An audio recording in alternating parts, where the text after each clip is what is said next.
Bahadur Hospital, Delhi, and a leading advocate for inclusive medical education. We warmly welcome you to this program, sir.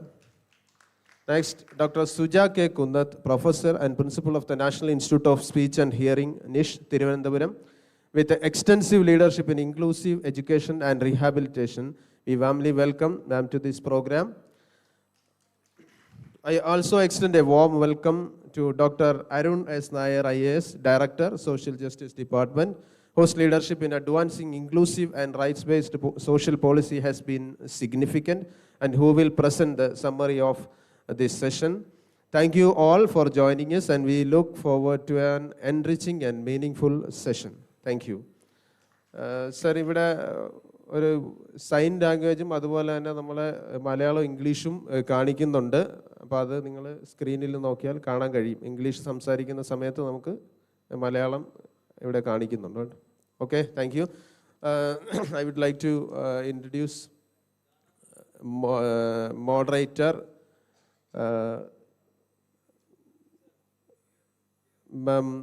Ms. Professor Mini Sukumar to handle the session. Okay.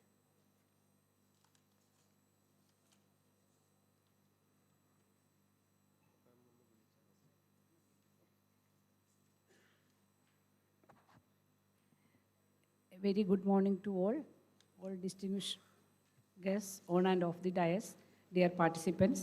I cordially invite our Minister, Honorable Minister for Social Justice, Professor R. Bindu, to inaugurate the session.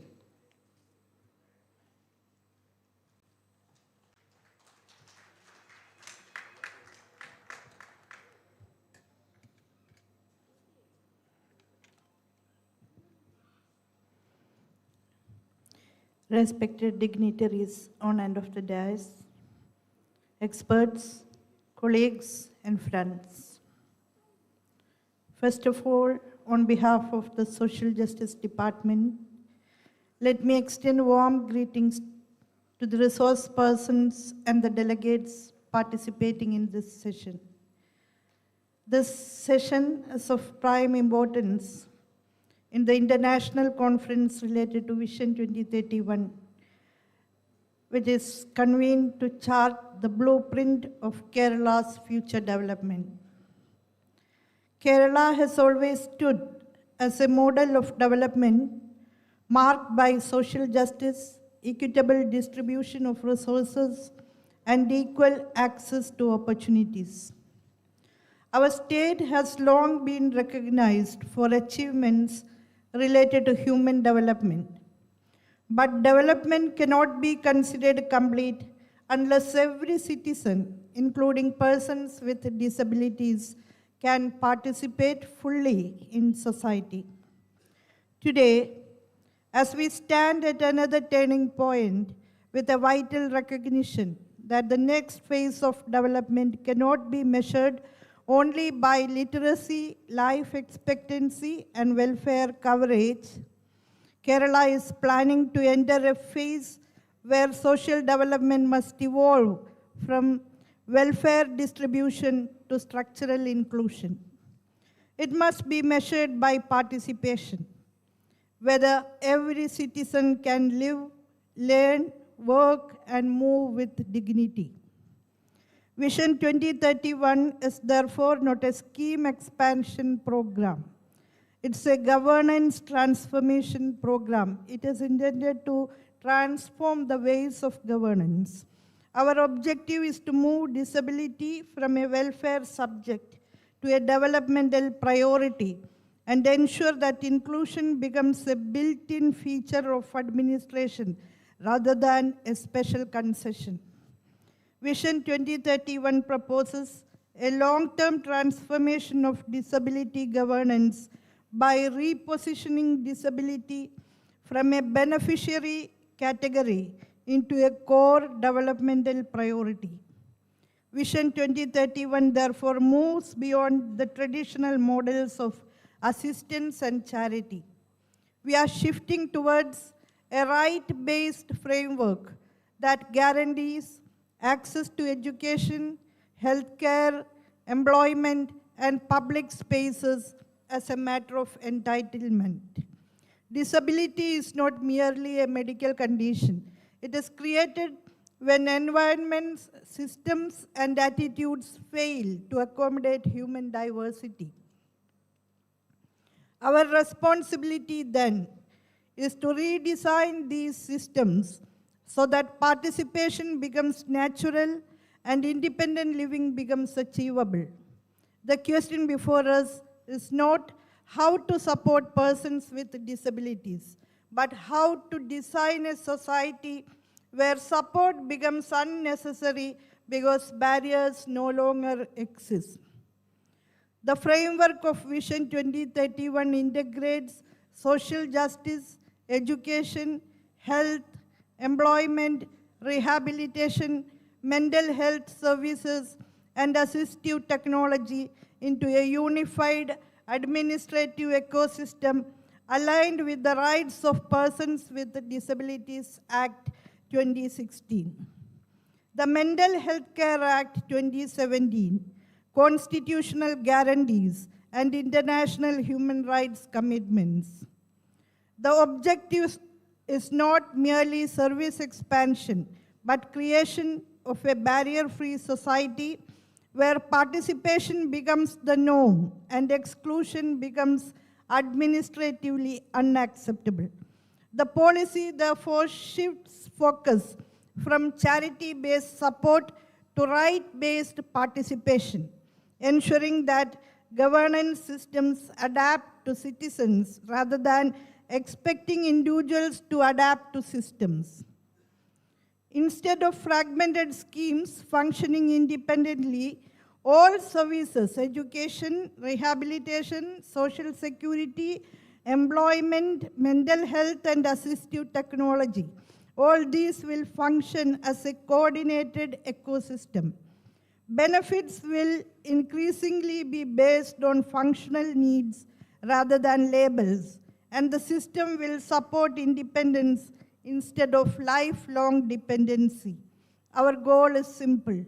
The person should not struggle to reach the system. The system must reach the person. Accessibility is the foundation of this transformation. By 2031, Kerala aims to achieve comprehensive accessibility across public buildings, transportation, digital platforms, housing, and institutions. Accessibility audits will not remain paperwork, but will become enforceable standards. Technology will support implementation through real-time monitoring, geotagged service delivery, smart certification, and transparent grievance systems. Assistive technology, from adaptive learning tools to communication devices, will be integrated into education, employment, and daily living so that disability does not translate into exclusion. Educational reform under Vision 2031 follows a life course approach, beginning with early detection and continuing to employability.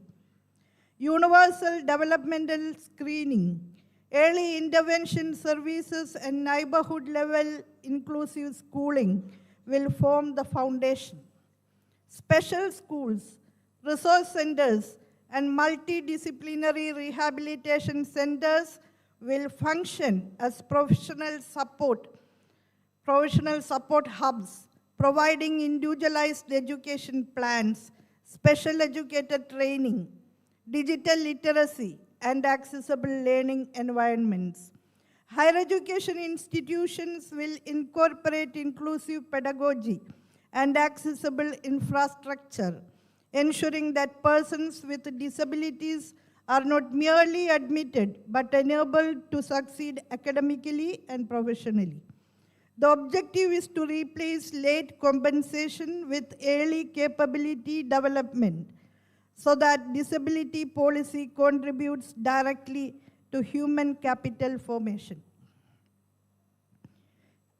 Education reform under Vision 2031 follows a life course approach, beginning with early detection and continuing to employability. Economic empowerment will be treated as the decisive indicator of inclusion. Job reservation enforcement, entrepreneurship incubation centers, innovation labs, startup support, and market-aligned vocational training will create pathways from education to livelihood through employment and self-employment. Community-based enterprises, self-help groups, and technology-enabled work platforms will support decentralized employment opportunities.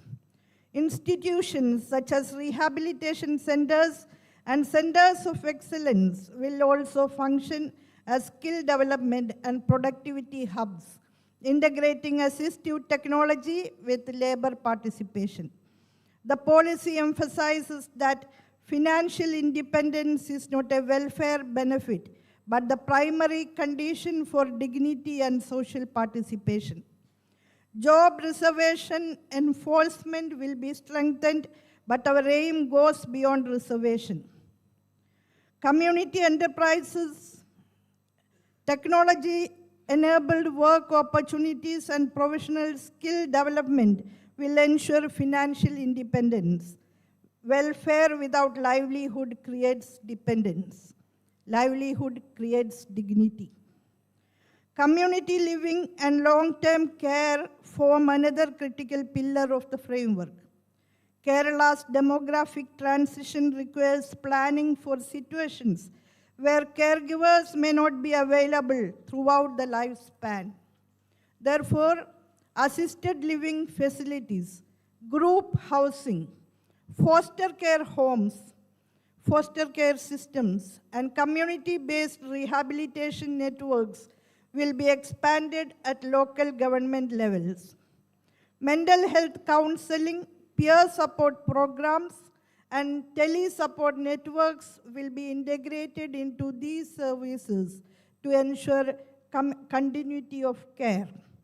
The goal is to guarantee everyday living feasibility, not merely institutional admission, thereby moving from program availability to real quality of life assurance. Inclusion must be experienced in daily living, not only in policy documents. Governance architecture will operate through a cascading administrative structure consisting of state, district, block, and local disability councils, integrating government departments, local self-governments, private sector, civil society, and rehabilitation professionals. Real-time data dashboards and live disability census mechanisms will support evidence-based planning and budgetary allocations. Accountability will be strengthened through measurable indicators, compliance monitoring, and time-bound service delivery systems.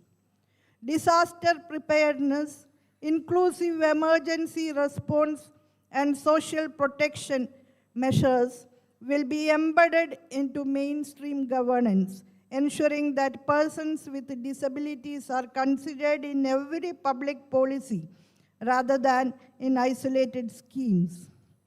Disaster preparedness and emergency response systems will include persons with disabilities as a standard component of public safety planning. Inclusion will therefore become measurable, monitorable, and accountable. Vision 2031 also adopts a contextual international benchmarking approach. Elements from global models like personalized rehabilitation systems, inclusive education frameworks, individualized funding mechanisms, assistive robotics employment models, and inclusive smart city planning will be adapted to Kerala's socio-economic context rather than directly replicated. The intention is to combine global best practices with community-based rehabilitation traditions already present in the state, creating a locally sustainable model of inclusion. Kerala will learn from global best practices of personalized rehabilitation models, inclusive education system, and individualized support frameworks, but we will adapt them to our social context rather than replicate them blindly. Our strength lies in combining community-based rehabilitation traditions with modern technology and institutional accountability. The adaptation-based strategy aims to position Kerala as a demonstrative, inclusive society where development indicators include participation, independence, and dignity in addition to welfare coverage. Ultimately, Vision 2031 defines inclusive development in clear terms: early identification, accessible environments, economic participation, and accountable governance. If implementation remains scheme-oriented, the state remains welfare-driven. If systems become accessible, responsive, and employment-linked, the state becomes inclusive. If we only expand benefits, we remain a welfare state. If we remove barriers and enable participation, we become an inclusive state. The purpose of this policy is therefore not expansion of benefits, but transformation of governance so that equality becomes a built-in feature of public administration. Through coordinated institutional reform, technology integration, and community participation, Kerala aims to evolve from a supportive state into an enabling state, ensuring that every citizen, irrespective of disability, can participate fully in social, educational, and economic life. The purpose of this policy is therefore not only to support persons with disabilities, but to redesign society so that no citizen is excluded by design. To implement this, we are introducing coordinated governance. A single window system will integrate health, education, employment, and welfare services supported by district-level coordination centers and data-based monitoring. Policy decisions will increasingly be guided by persons with disabilities themselves or their parents, ensuring accountability and relevance. Various institutions working for the empowerment, rehabilitation, and training in the disability sector will be brought under one umbrella, and regular monitoring of such establishments will be ensured. The establishments for rehabilitation will be instructed to go by standards operating procedures, SOP, formed by the Social Justice Department.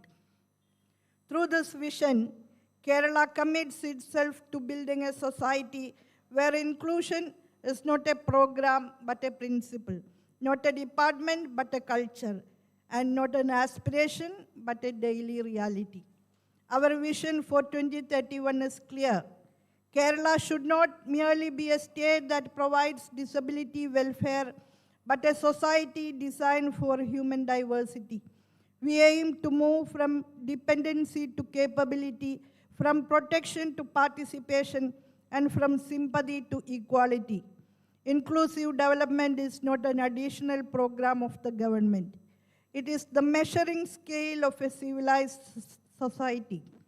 Let us work together to build a new Kerala where every citizen can live, learn, work, and contribute with dignity. Thank you.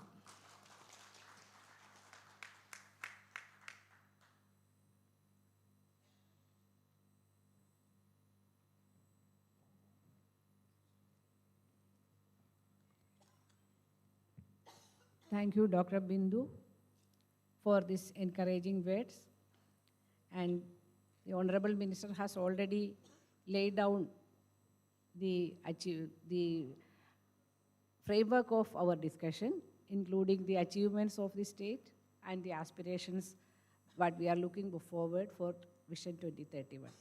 This session is the speakers are representing from different domains of disability studies, activism, and policy making.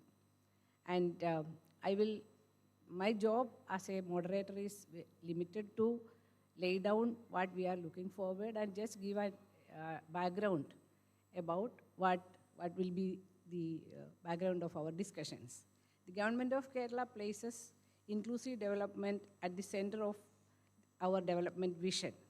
In the broader framework of social justice and security, the welfare of people with disabilities is treated as a basic human right, aligned with international conventions and right-based frameworks. This includes a focused commitment to the rights of persons with physical and intellectual disabilities. The state's approach seeks to ensure that persons with disabilities have access to education, healthcare, livelihood, social security, housing, and public services on an equal basis with others. Kerala remains the only Indian state that continues the 5-year planning process at the state level. In the beginning of the 14th 5-year plan, we have a working group on social security and welfare, and it reviewed the progress under the 12th and 13th 5-year plans and outlined strategic priorities for the 14th 5-year plan period. Most of the schemes which detailed by the minister was either reviewed and also reformulated during that process. So we are very confident about the planning process so that we can move forward with the experiences of all the speakers present here. And our budgetary trends and institutional reforms shows that the social security and welfare sector has received increasing priority over successive plan periods. The sectoral allocations increased from 6% in the 11th 5-year plans to 7.5% in the 12th plan. And the 12th plan outlay has also increased subsequently. The 13th plan witnessed further expansion in allocations and programmatic diversification. During the 14th plan period, which is the current plan period, we have a higher allocation to all institutions and programs, and the treatment-based schemes are included under the CASP scheme, which ensures cashless treatment to all. There is a total allocation of 260 crores in the budget of 2026-27, including the allocations for the schemes for persons with disabilities under different departments. That's already mentioned by the minister. And there is a new announcement of respite homes at block level named Anpuveedu in collaboration with block panchayats. This is a new intervention in terms of joint programs with the local self-government institutions. A major institutional reform during the 13th plan was the bifurcation of the social justice and women and child departments, allowing focused and special interventions. The Directorate of Social Justice began functioning independently, concentrating on disability, elderly welfare, and transgender issues.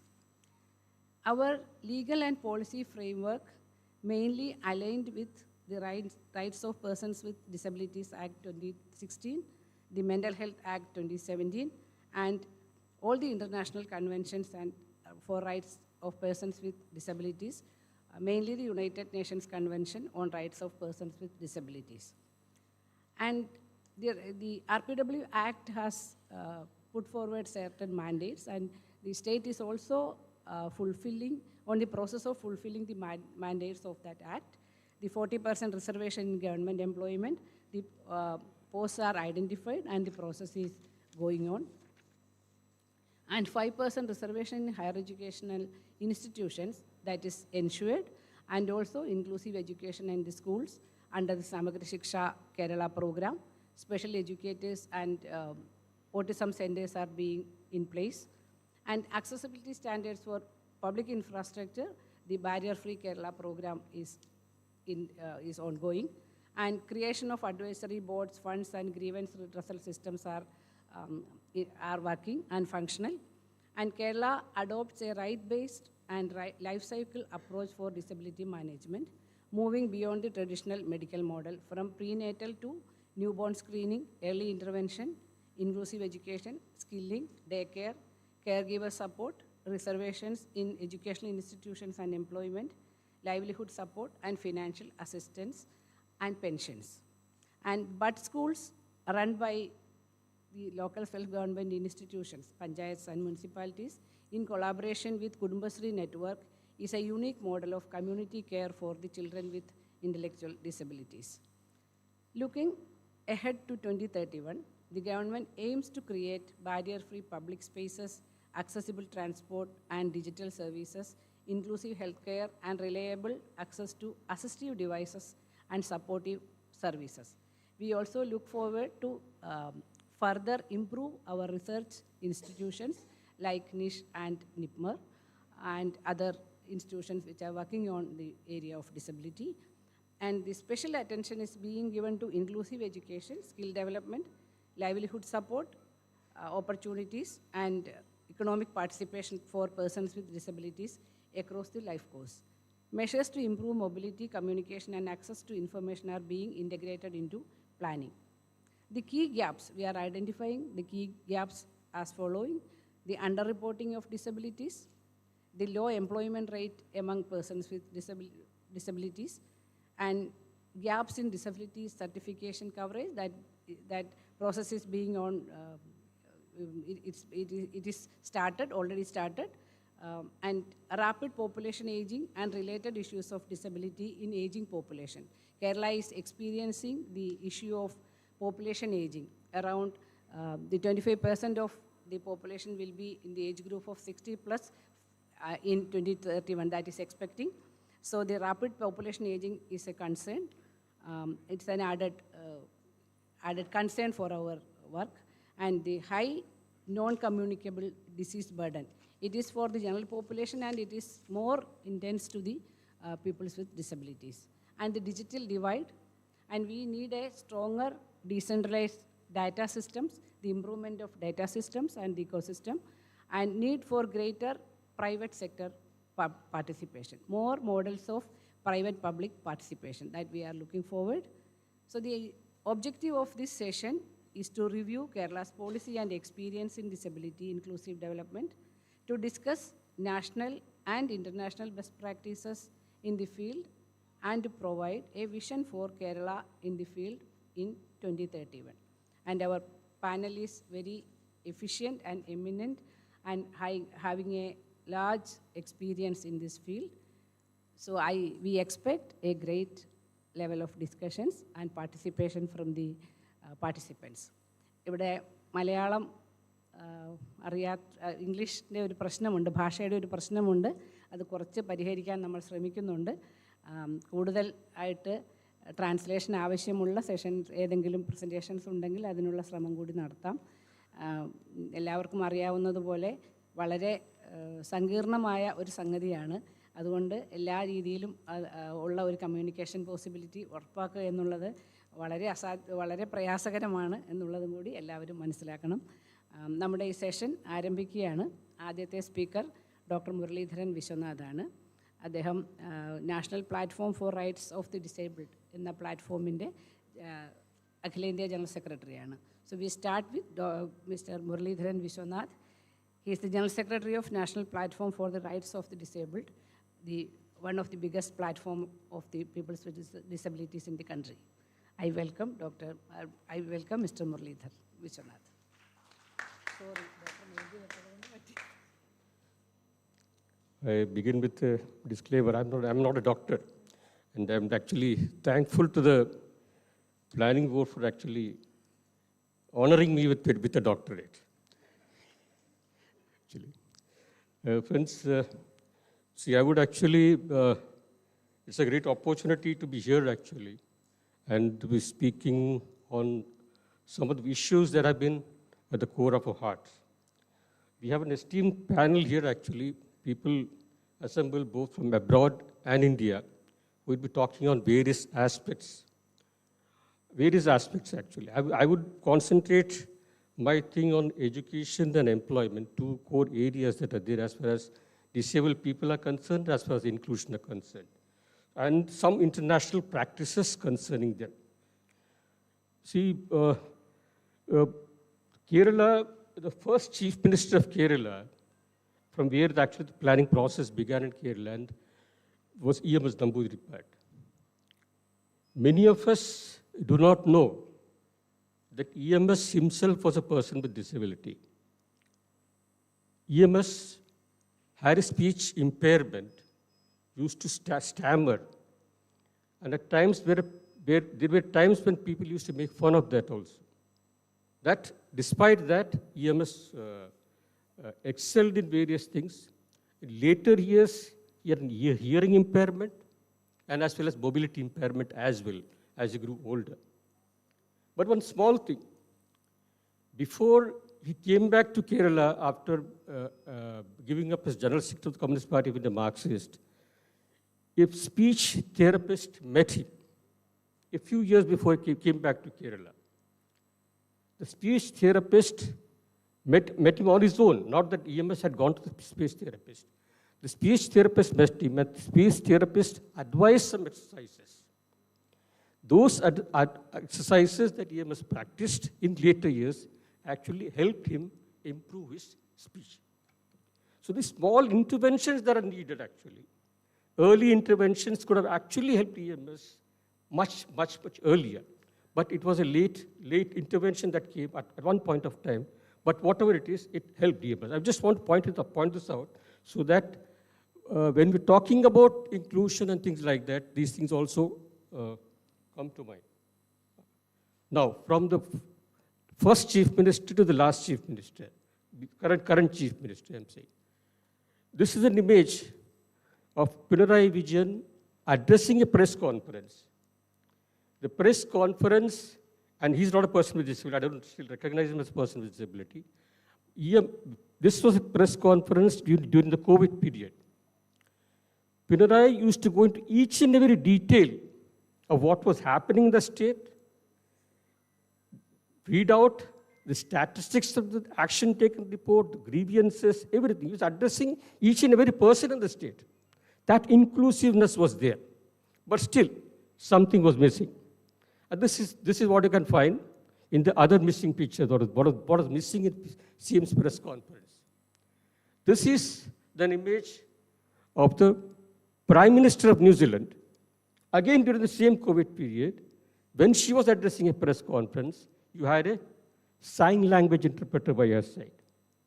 I had contacted the CM's office, the press in charges at that time, saying that please try to do this. It's not enough to have sign language interpreters in disability exclusive meetings. That was, it could have become actually a political statement as well. Gandhi, I'm much abused nowadays. Gandhi actually talked about Antodaya, the last man in the queue, he said. I'm not talking about Deen Dayal Upadhyay's Antodaya. Gandhi talked about the last man in the queue. We need to address his concerns. That's what Gandhi said. And that is where actually we should be beginning of it. Whenever we talk about plans and things like that, the Vision 31, the minister explained in detail of the various things that were there. Very elaborate plan and very elaborate vision she has come about, and the government has come about with, and it's welcome. And I hope it will be backed by adequate budgetary provisions. One. I will just focus on two areas, as I said earlier. Education. Education is important. Inclusive education is important, not just for people with disabilities alone, for society also. In Kerala also. Kerala has very less awareness about disability also. The approach of society generally is overarching approaches of charity and sympathy and things like that. So we need to get over that. Education can play a disability rights activist, Joe Chopra, disability rights activist, Joe Chopra. So you need to create, the model talks about creating inclusive culture, how people relate to each other, whether all of us, all students who are coming to school feel welcome, how they are welcomed, and producing inclusive policies. Inclusive policy, there are various barriers that are there when you talk about inclusion. It can be at the stage of admission, it can be at the stage of grouping, it can be in the stage of support mechanisms and worked upon it. Decentralized planning as well. And it provides a structured way to move from buds and special schools. Buds and special schools are actually, when you talk about inclusive policies, actually buds are the antithesis of that. But there are circumstances in which it has come, but I'm hopeful that over a period of time, as the minister rightly said, we will be moving towards, moving away from such schools and enroll students with disabilities in neighborhood schools when we provide an inclusive environment to them. Then there is a universal design model for learning, universal design for learning, which is also another that is implemented, I think, in Finland and various other places, actually. This actually adopts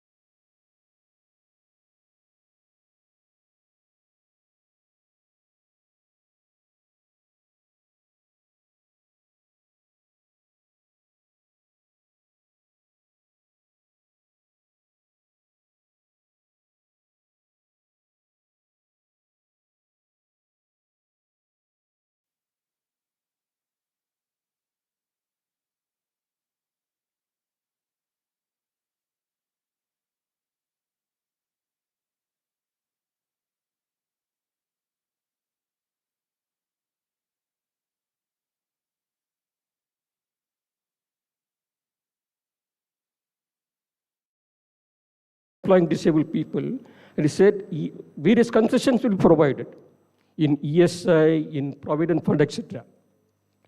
The next year, again during the budget session, he came to Parliament and said this has not succeeded. There are very few takers. In such forms of intense incentives actually do not work. You have to impose penalties. You have to impose quotas. Without that, these sort of incentives do not work. So there is evidence also of these quotas actually being workable in Germany, in Germany, etc. So quotas do, and it's not just about not just about Germany. It's there in Austria. It is there in France. It is there in Italy, various other places. And other thing is about Kerala has got a strong network of cooperatives, and Kudumbashree, of course, is there throughout everywhere. So this cooperative history is also there in Italy and various other places, where you have a network of cooperatives of disabled people, and they are actually owned or co-owned by disabled people, parents and caregivers and things like that. And they provide various network of employment and things like that. So it's sort of a participatory thing that is there, that can be actually sort of not replicated exactly, and as the minister said, adapted to Kerala's conditions actually.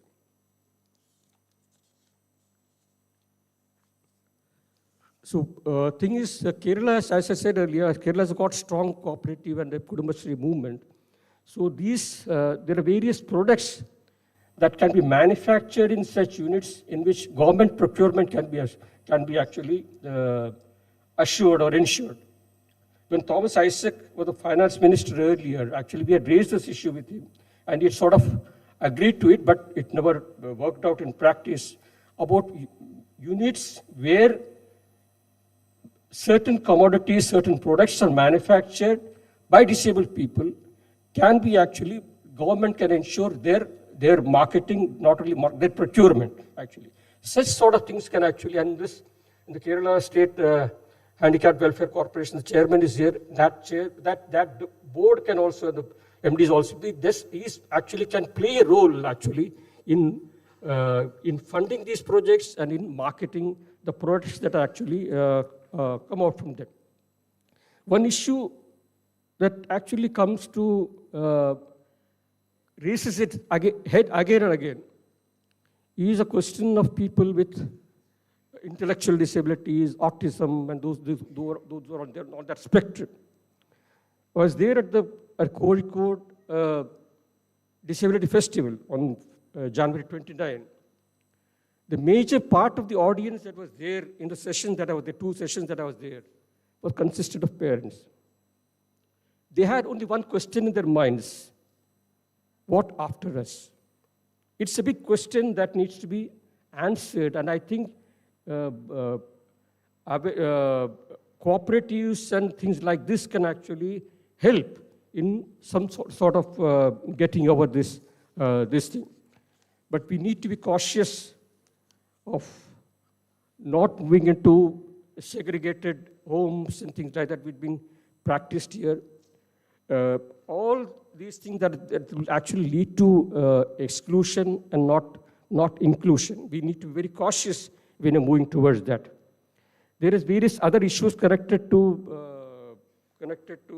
inclusion. I'm not going to all those details, and my co-panelist, I'm sure, will be talking about them. But one is about transport, and again, as I said, we need to actually get over this overarching idea of disability being a welfare thing.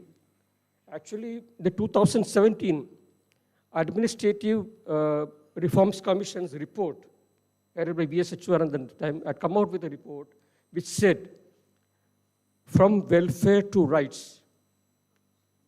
Even so many years after that also, we are still making an effort, but much more needs to be done in that. But people need to get out of houses, people need to come out on the streets. For all this, inclusiveness has to be the core, inclusiveness has to come about. And I'm sure the 2031 vision that the minister laid out before us will achieve success. Thank you.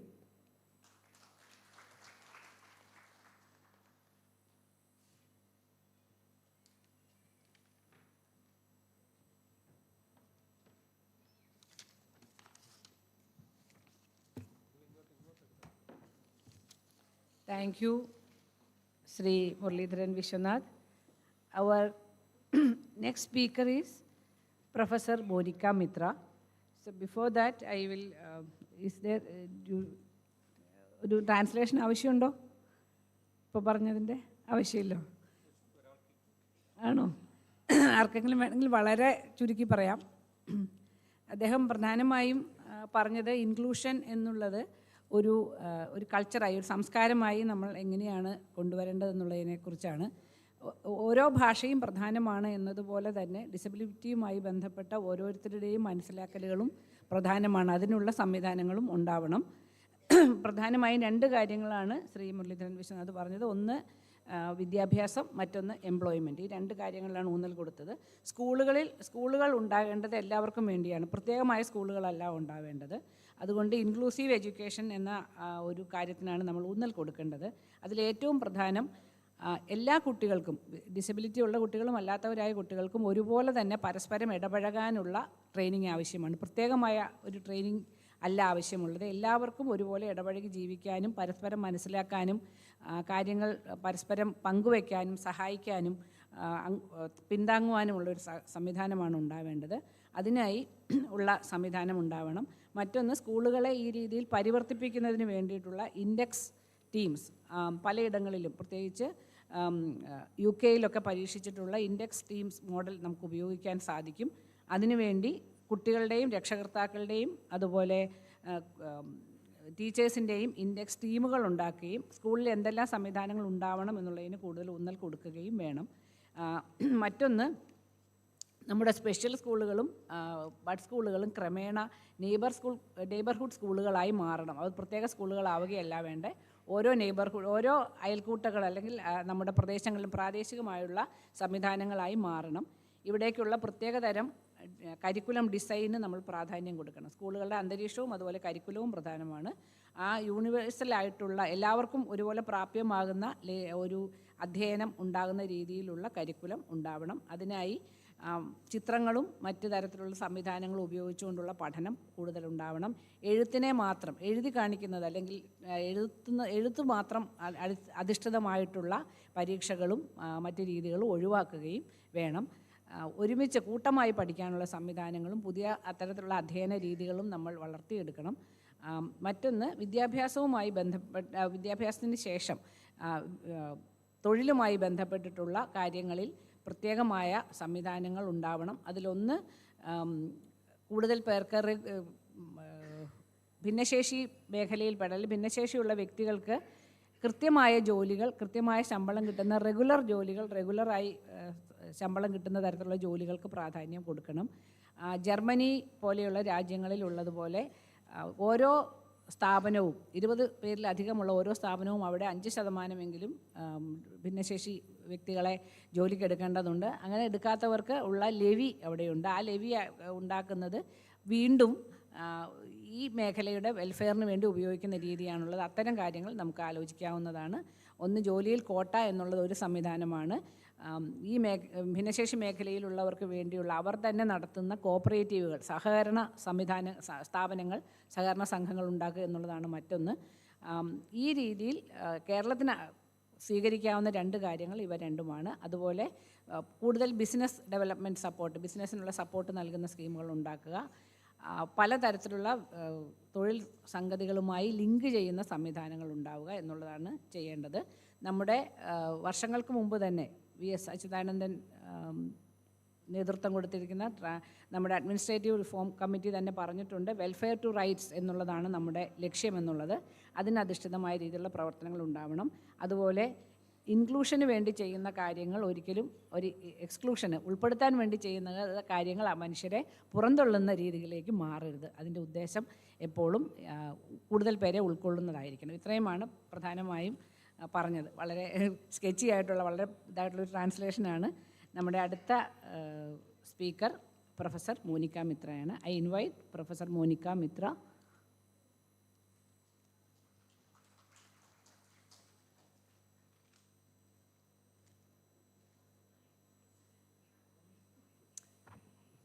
Good morning, everyone. Namaskaram. My name is Monica Mitra, and I am a professor at Brandeis University. Before I begin my talk, I just want to say how honored and grateful I am to be invited today.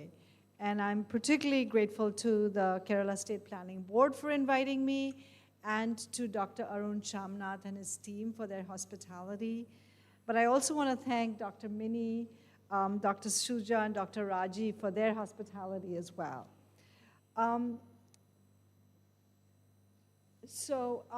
My talk is going to be on 3 different parts. It's going to be broken in 3 different parts. First, I'm going to speak about the history of disability policy, particularly in the West, in the United States. Then I'm going to speak a little bit about civil rights mandates globally. And then finally focus on how we collectively as a society can realize the inclusive development mandate set about for Vision 2031. So I just want to say disability policy in the United States in particular, it began with exclusion, it began with elimination and control, where disabled people's bodies were controlled and eliminated through eugenics, through forced sterilization, and institutional confinement, which is where disabled people were removed, separated from society.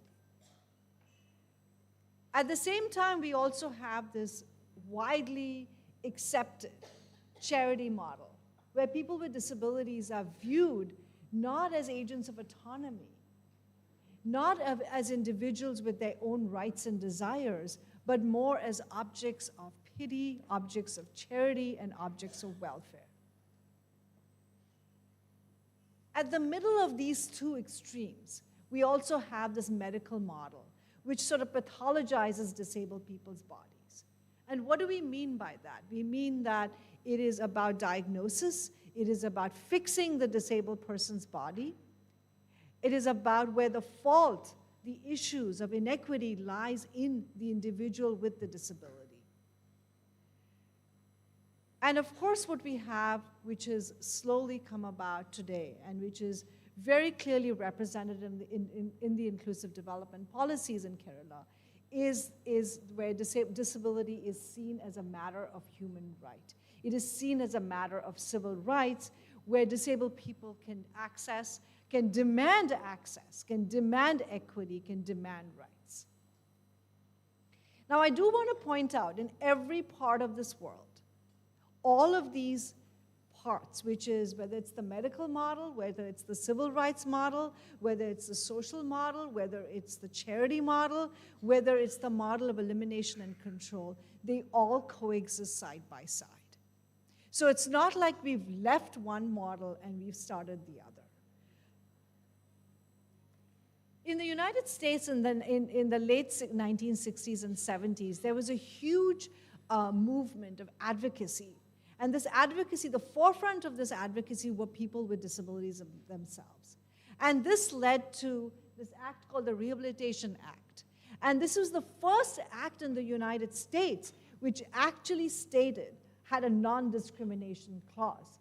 And this is what it reads, is no otherwise qualified individual with a disability in the United States shall solely by the reason of his or her disability be excluded from participation, or be denied from benefits, or be subject to discrimination. Now, the limits of this act was only that it applied to the federal government and to entities that received money from the national government. But again, with strong advocacy from disabled communities,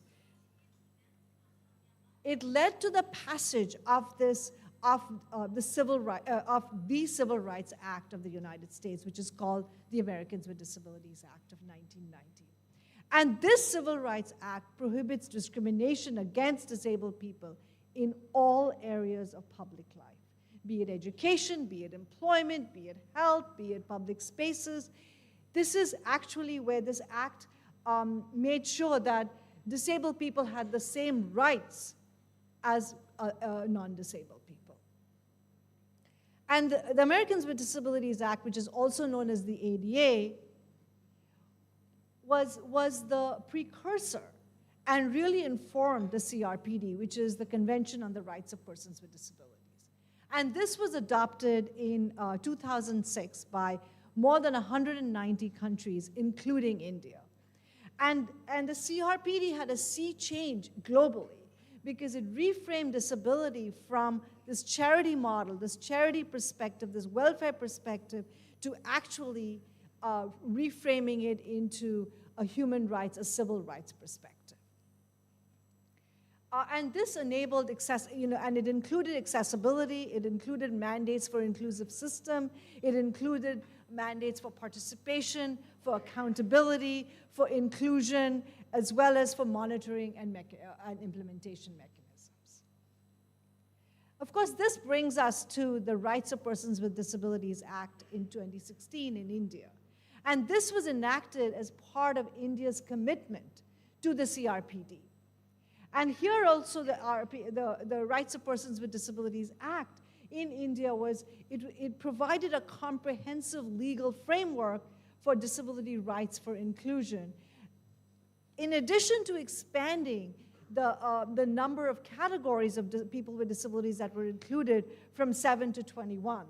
And also, it applied across different domains of employment, of health, of education, of social services. And it really, the critical piece I find with this act is that it shifts the responsibility from individuals and their families to institutions and the society.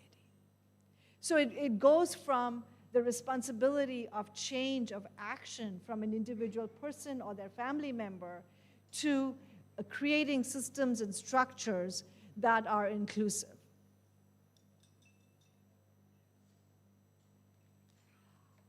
I do want to point out that whether it's the Rights of Persons with Disabilities Act, whether it's the ADA, whether it's the CRPD, whether it's acts in Sweden or in Australia or Iceland or Chile, always the strong legal framework has to be backed up by implementation.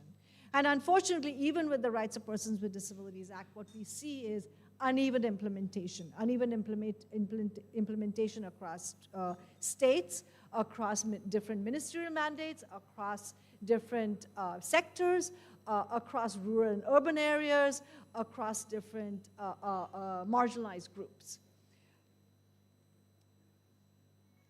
Now I want to move to, and some of the work that's already been described by Honorable Minister Bindu as well as Dr. Mini, is that the inclusive development policy in Kerala has transitioned from this conventional welfare model to a rights-based life course model, recognizing disability as a human rights, as a human rights and development issue rather than a welfare and charity issue. And it includes different tenets, really 5 different important parts of it. One is there's a commitment for life course. That means from a comprehensive cradle to grave framework, from prevention, early identification, supports, as well as elder supports. The framework of rights and not charity is embedded within this inclusive development framework. What we also see is that there is an inclusion of universal accessibility as an obligation, as a state obligation, with the mandate of barrier-free environments and a barrier-free Kerala by by 2031. There are 2 other aspects to this. One is a decentralized mandate, a decentralized funding mandate, where the strong local self-government institutions are required to earmark a certain percentage of their budget for development and for programs and practices that support people with disabilities. And finally, there's also a legal alignment with the national, with the Rights of Persons with Disabilities Act, where the categories of disabled people that are recognized have gone from 7 to 21. All of this is sort of encapsulated and operationalized within one umbrella, which is Anuyatra. And this Anuyatra has this life course framework. It has a cross-sector implementation, which was already described. It has different service navigation points, and it has enabled the state, or is enabling the state, to transform from into a disabled-friendly state, into a barrier-free state, into an inclusive and accessible state.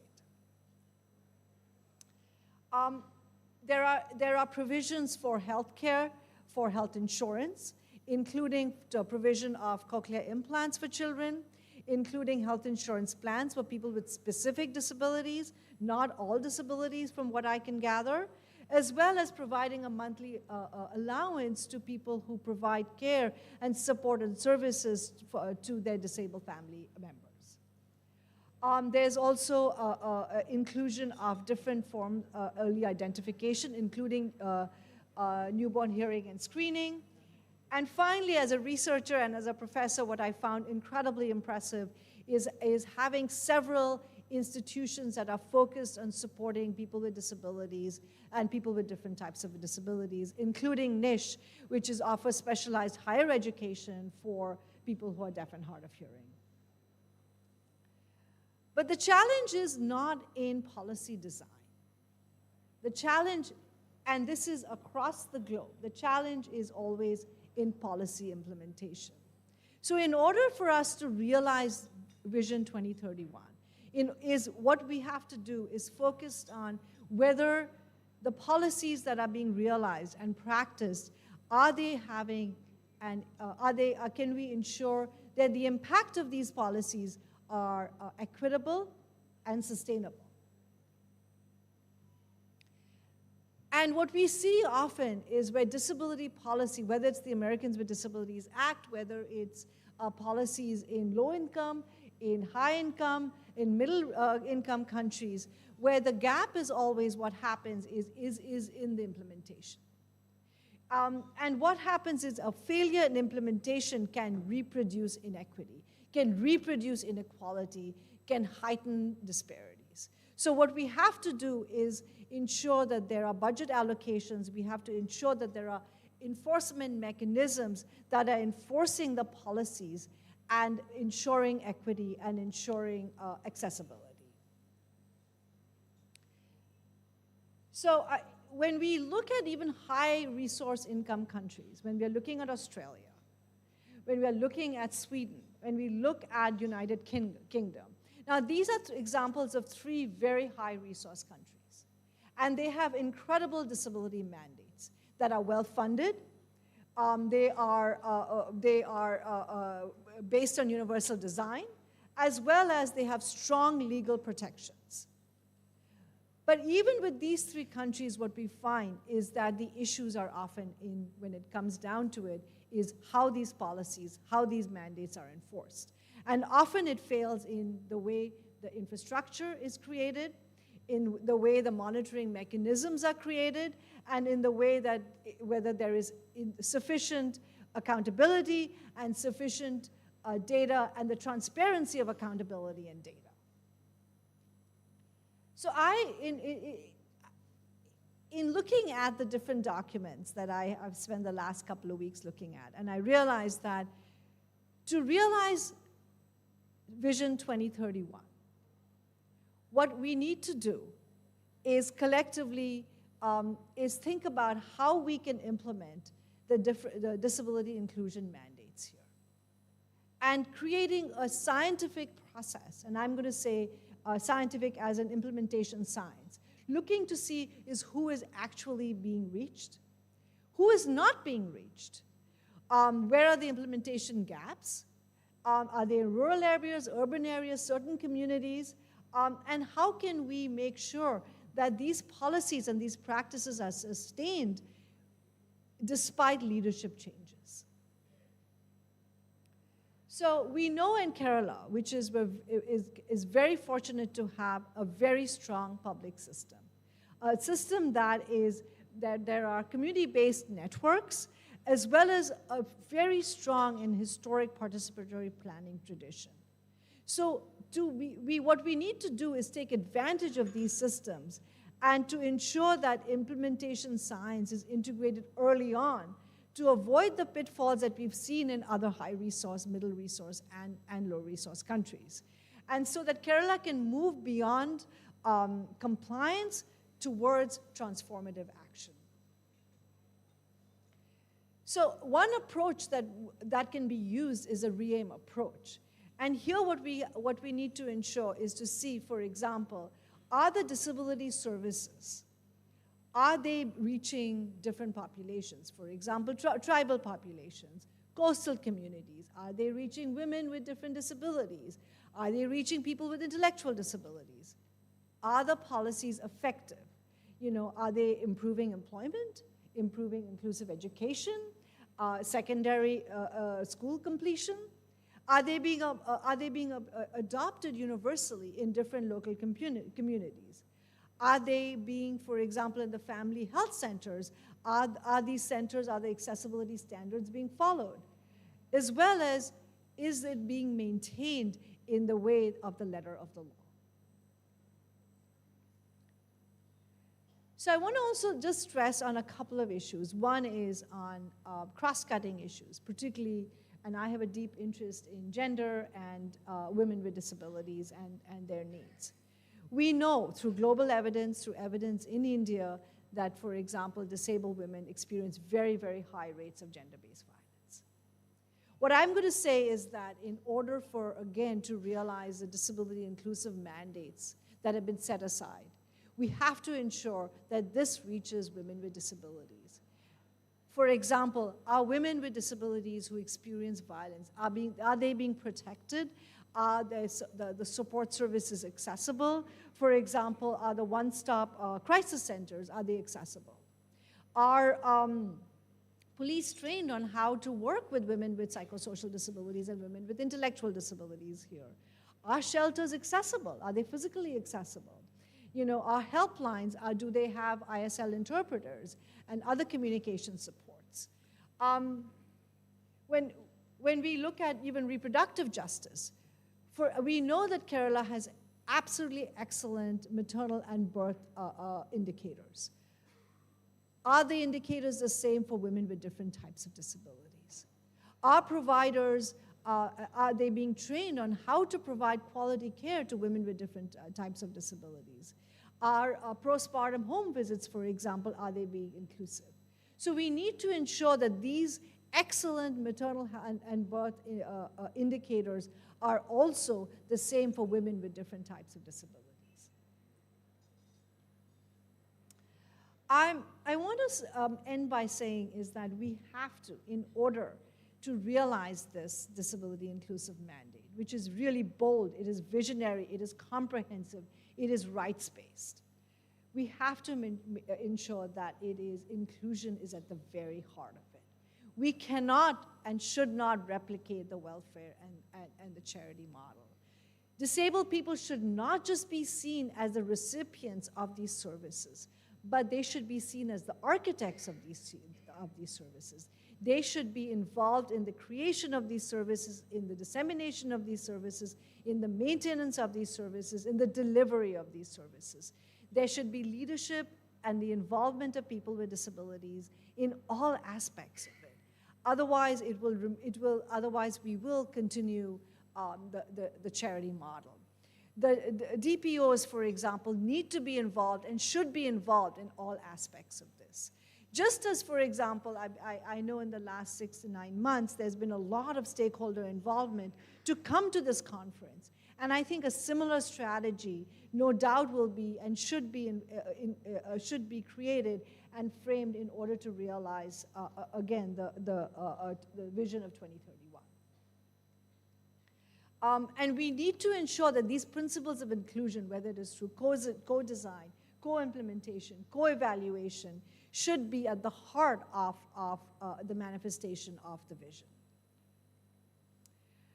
I want to say, and this is me as a researcher, is that what gets measured gets implemented.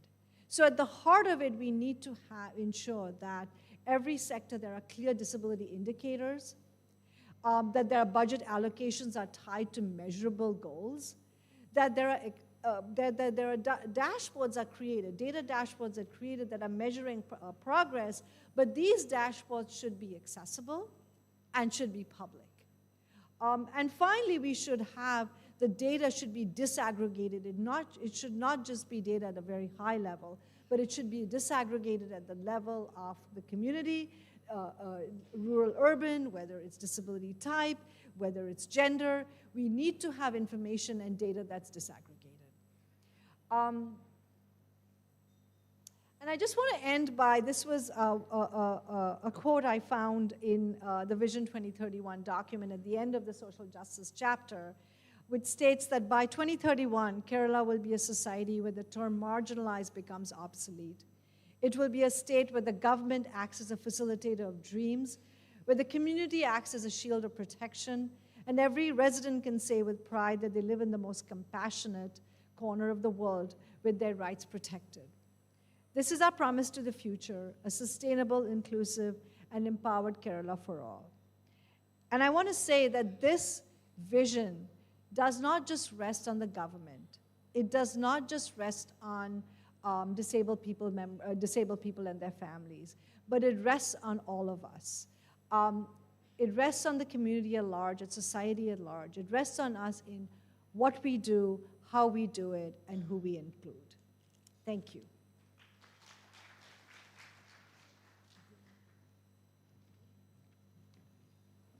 Thank you, Professor. Thank you, Professor Monica Mitra. Monica Mitra പ്രധാനമായും പറഞ്ഞത് ഈ disability അവകാശങ്ങളുടെ ഒരു ചരിത്രമാണ്. എങ്ങനെയാണ് അത് പാശ്ചാത്യ നാടുകളിൽ അത് രൂപപ്പെട്ടു വന്നതും പിന്നീട് മറ്റിടങ്ങളിലേക്ക് വന്നതും എന്നുള്ളതാണ്. അത് ചാരിറ്റിയിൽ അധിഷ്ഠിതമായിട്ടുള്ള, കാരുണ്യത്തിൽ അധിഷ്ഠിതമായിട്ടുള്ള, അല്ലെങ്കിൽ ഒരു സാമൂഹ്യ ക്ഷേമത്തിൽ അധിഷ്ഠിതമായ മോഡലുകളിൽ നിന്ന് തുടങ്ങുകയും പലപ്പോഴും നമ്മുടെ മെഡിക്കൽ സയൻസ് അതിനെ ഒരു രോഗാവസ്ഥയായി മാത്രം കാണുകയും ചെയ്തിരുന്നു. എന്നാൽ പിന്നീട് 20-ാം നൂറ്റാണ്ടിൻ്റെ തുടക്കത്തിൽ വന്ന സിവിൽ റൈറ്റ്സ് മൂവ്മെൻറ്റ്, പലതരത്തിലുള്ള അവകാശ പ്രസ്ഥാനങ്ങളുടെ ഭാഗമായിട്ടാണ് ഈ ഭിന്നശേഷി മേഖലയിലെ അവകാശങ്ങളെക്കുറിച്ചുമുള്ള വലിയ തോതിലുള്ള പ്രചരണ പ്രവർത്തനങ്ങളും അതിനുവേണ്ടിയുള്ള ശ്രമങ്ങളും ഉണ്ടായി വന്നിട്ടുള്ളത്. 1973 യുണൈറ്റഡ് സ്റ്റേറ്റ്സിൽ, അമേരിക്കയിൽ ആദ്യമായി ഇതിനു വേണ്ടിയുള്ള ഒരു നിയമം ഉണ്ടായി വരുന്നത്. ആദ്യമായി വിവേചനം എന്ന് പറയുന്നത് ഒരു തെറ്റാണ്, വിവേചനം തെറ്റാണ് എന്നുള്ള നോൺ ഡിസ്ക്രിമിനേഷൻ ക്ലോസ് അതിലൂടെയാണ് വരുന്നത്. പിന്നീട് പല നിയമങ്ങളുണ്ടായി. 2006 ഐക്യരാഷ്ട്രസഭ കൊണ്ടുവന്ന UN convention on rights for the peoples with disabilities ആണ് ഈ മേഖലയിൽ ഏറ്റവും പ്രധാനപ്പെട്ട ഒരു മാറ്റം ഉണ്ടാക്കിയത്.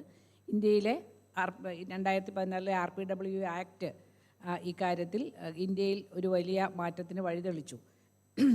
അത് അവകാശത്തിൻ്റെയും നീതിയുടെയും പക്ഷത്ത് നിന്നുകൊണ്ട് ഭിന്നശേഷി മേഖലയിലെ മനുഷ്യരുടെ അവകാശങ്ങൾക്ക് കൂടുതൽ ഉറപ്പ് നൽകുന്ന ഒരു നിയമമാണ്. ഈ നിയമം അനുസരിച്ച് ഈ ഭിന്നശേഷി മേഖലയിൽ ഉള്ള മനുഷ്യരുടെ പ്രശ്നങ്ങൾ, അവരനുഭവിക്കുന്ന ബുദ്ധിമുട്ടുകൾ എന്ന് പറയുന്നത് വ്യക്തികളുടെയും കുടുംബത്തിൻ്റെയും ഉത്തരവാദിത്വം എന്നതിൽ നിന്ന് മാറ്റി അത് സ്ഥാപനങ്ങളുടെയും ഭരണകൂടത്തിൻ്റെയും ഉത്തരവാദിത്വമാണ് എന്ന് വളരെ കൃത്യമായി പറഞ്ഞു. ഇത് ജീവിതാനുഭവങ്ങൾക്ക് കൂടുതൽ പ്രാധാന്യം നൽകിക്കൊണ്ടുള്ള ഒരു നിയമമാണ്. ആ നിയമത്തെ അംഗീകരിച്ചുകൊണ്ടാണ് കേരളം മുന്നോട്ട് പോകുന്നത്. കേരളത്തിലെ പിന്നീട് പ്രൊഫസർ മോനിക്ക മിത്ര സംസാരിച്ച് കേരളത്തിൻ്റെ ഈ മേഖലയിലെ പ്രവർത്തനങ്ങളെ അംഗീകരിച്ചുകൊണ്ടാണ്. അതിൽ ഏറ്റവും പ്രധാനം ഭിന്നശേഷിയുടെ അവസ്ഥ എന്നത് ഒരു മനുഷ്യാവകാശ പ്രശ്നമായിട്ടാണ് കേരളം അംഗീകരിച്ചിരിക്കുന്നത്. നമ്മളിവിടെ ജീവിതത്തിൻ്റെ എല്ലാ ഘട്ടത്തിലും ഈ ഒരു പ്രശ്നത്തിന് വേണ്ട പരിഹാരങ്ങളും പ്രതിവിധികളും സംരക്ഷണവും പിന്തുണയും നൽകാനുള്ള ശ്രമം നടത്തുന്നു. കേരളത്തിൻ്റെ പ്രധാനപ്പെട്ട ഒരു നേട്ടം എന്ന് പറയുന്നത് നമ്മുടെ വിവിധ വകുപ്പുകളെ യോജിപ്പിച്ചുകൊണ്ടുള്ള പ്രവർത്തനം, അതുപോലെ വികേന്ദ്രീകൃത ആസൂത്രണത്തിൻ്റെ പ്രാധാന്യം, നിയമപരമായി ലഭിച്ചിരിക്കുന്ന പിന്തുണ, പിന്നെ വിദ്യാഭ്യാസത്തിനും ഗവേഷണത്തിനും ഈ മേഖലയിലെ ഗവേഷണത്തിനും നൽകിയിരിക്കുന്ന പിന്തുണ എന്നതൊക്കെയാണ്. എങ്കിലും പ്രധാനപ്പെട്ട ഒരു വെല്ലുവിളി എന്ന് പറയുന്നത് നല്ല പോളിസികൾ, നല്ല നയങ്ങൾ ഉണ്ടാക്കുക എന്നുള്ളത് മാത്രമല്ല, അതെങ്ങനെ നടപ്പാക്കും എന്നുള്ളതാണ്. എങ്ങനെയാണ് നമ്മുടെ പോളിസി നടപ്പാക്കുന്നത് എന്നുള്ളതാണ് ഏറ്റവും പ്രധാനപ്പെട്ട ഒരു വെല്ലുവിളിയായി അവർ പറയുന്നത്. അതിന് നിയമങ്ങൾ മാത്രം പോരാ, നിയമങ്ങളോടൊപ്പം തന്നെ അത് എൻഫോഴ്സ് ചെയ്യാനുള്ള, അത് നടപ്പിലാക്കാനുള്ള പലതരത്തിലുള്ള സംവിധാനങ്ങളും ഉണ്ടാവണം. അതിന് ഉദാഹരണമായി പറഞ്ഞത് ഓസ്ട്രേലിയയിൽ ഉള്ള നാഷണൽ ഡിസബിലിറ്റി ഇൻഷുറൻസ് സ്കീം വളരെ നല്ല ഒരു പദ്ധതിയാണെങ്കിലും, വളരെ നല്ലൊരു സംഗതിയാണെങ്കിലും അത് നടപ്പാക്കുന്നതിന് ആവശ്യമായ സംവിധാനങ്ങളും വിഭവങ്ങളും ഇല്ലാത്തതുകൊണ്ട് അത് അതിൻ്റെ ലക്ഷ്യത്തിലെത്തുന്നില്ല. അത്രയും വലിയൊരു രാജ്യത്ത് പോലും അത് പ്രയാസമാണ്. അതുപോലെ മറ്റു പല ഉദാഹരണങ്ങൾ അവർ പറഞ്ഞു. 2031 കേരളത്തിൻ്റെ ലക്ഷ്യം എന്തായിരിക്കണം എന്നുള്ളതിനെക്കുറിച്ച് പറഞ്ഞത്, ഇവിടെ നമ്മൾ ഇതിൻ്റെ നടപ്പാക്കലിന് വേണ്ടിയുള്ള വിവിധ സംവിധാനങ്ങളുടെ ശക്തി വർദ്ധിപ്പിക്കണം. അതുപോലെ അതിൻ്റെ അക്കൗണ്ടബിലിറ്റി, അത് എന്ത് ചെയ്യുന്നു എന്നുള്ളത് മറ്റുള്ളവർക്ക് സുതാര്യമായി മനസ്സിലാകുന്ന രീതിയിൽ തന്നെ അതിനെ മോണിറ്റർ ചെയ്യാൻ സാധിക്കണം. എല്ലാവർക്കും തുല്യമായ രീതിയിൽ ഇക്വിറ്റബിൾ ആയിട്ടുള്ള ഒരു സംഗതി കൊണ്ടുവരണം. അതുപോലെ നിയമങ്ങൾ അനുസരിക്കുന്നു, അല്ലെങ്കിൽ നിയമങ്ങൾക്കനുസരിച്ചുള്ള നയങ്ങൾ ഉണ്ടാക്കുന്നു എന്നുള്ളത് കൊണ്ട് മാത്രം അതിൻ്റെ ഉത്തരവാദിത്വം അവസാനിക്കുന്നില്ല. ഉത്തരവാദിത്വപൂർണ്ണമായ ഉൾച്ചേർക്കൽ പ്രക്രിയ എന്നുള്ളത് വളരെ പ്രധാനമാണ്. അതിനായി എല്ലാവരിലേക്കും എത്തുന്നതും ഏറ്റവും കാര്യക്ഷമമായതും ആയ രീതിയിൽ നമ്മുടെ നിലവിലുള്ള കാര്യങ്ങളെ നമ്മൾ ഒന്നുകൂടി പുനർവിഭാവനം ചെയ്യാൻ തയ്യാറാവണം. അതുപോലെ ഏറ്റവും പ്രധാനമായുള്ള ചില മേഖലകൾ എന്നുള്ളതിൽ എടുത്തു പറഞ്ഞത് സ്ത്രീകളും ഡിസബിലിറ്റിയുമായിട്ടുള്ള വളരെ സങ്കീർണമായ ഒരു ബന്ധത്തെക്കുറിച്ചാണ്. പലപ്പോഴും അത് വേണ്ടത്ര ശ്രദ്ധിക്കപ്പെടാതെ പോകുന്നൊരു വിഷയമാണ്. നിലവിൽ ഉള്ള സംവിധാനങ്ങൾ സ്ത്രീകളായ ഭിന്നശേഷിക്കാർക്ക് പ്രാപ്യമാണോ, അവർക്കത് അതിന് ആവശ്യമായ പിന്തുണ ലഭിക്കുന്നുണ്ടോ എന്നുള്ളത് നമ്മൾ ഉറപ്പാക്കണം.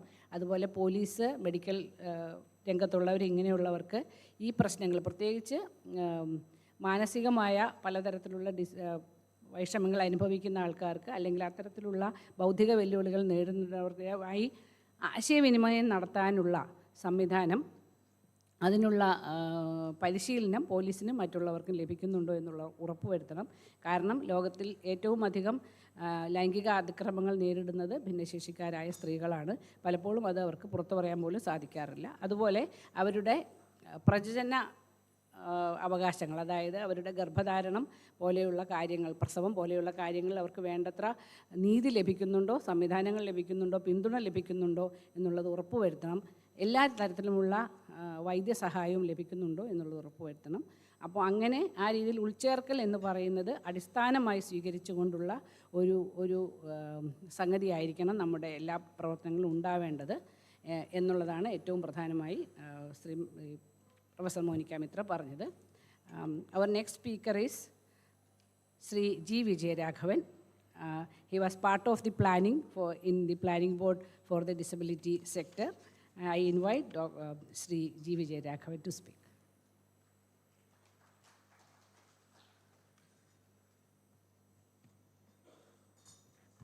Honorable Minister, the Vice Chairman and members of the Planning Board, ladies and gentlemen. First of all, thank you very much for inviting me to this Vision 31 final round exercise. I'll just start with two anecdotes by two former Chief Ministers of Kerala, which I think in a way set the tone for what I'm going to talk later on. Unfortunately, both of them are not with us today. The late Sri E.K. Nayanar and Sri Umman Chandi, both of whom I had the good fortune of working with. Sri Nayanar, after visiting me once, went back, and the same day he was having an interview with the Malayalam Manorama. And in that he wrote, children with disability or individuals with disability cannot be the burden of the family, it is the burden of society. So very clearly that tone is what I see in what the Honorable Minister had proposed earlier today. Years later, when we were working on the State Initiative of Disabilities, when the cochlear implant program and the first disability survey was done, the then Chief Minister Umman Chandi said, you're doing all this, but there is a prayer that many mothers in Kerala have. How can we have a Kerala without that prayer? And that prayer was, I would like my child to die before I die. That would mean we need to look at assisted living, and like was mentioned earlier, we need to look at the entire lifespan. I will try to find my thing to a few slides, and I will, yeah. So basically, when we are preparing for the Vision 2031, if you want to be a knowledge society, we must also be an inclusive society. It is not this or that. That's something very clear. So we have to be an inclusive society. And one of the fundamental big changes in the thought process has to be that we cannot be doing things to say we are going to accommodate persons with disability. It has to be that we have to design such that persons with disability are part of that system, part of that organization, or part of that institution. So inclusive development is not about welfare, and Honorable Minister talked about that earlier today. It's about good governance and economic participation. Briefly talk about in the Center for Autism, which I'm been involved in for the last 7 years, after my involvement with NISH for over 20 years. Basically, we are an interdisciplinary organization which trying to work through the lifespan. Today, we work from newborns till young adults and beyond.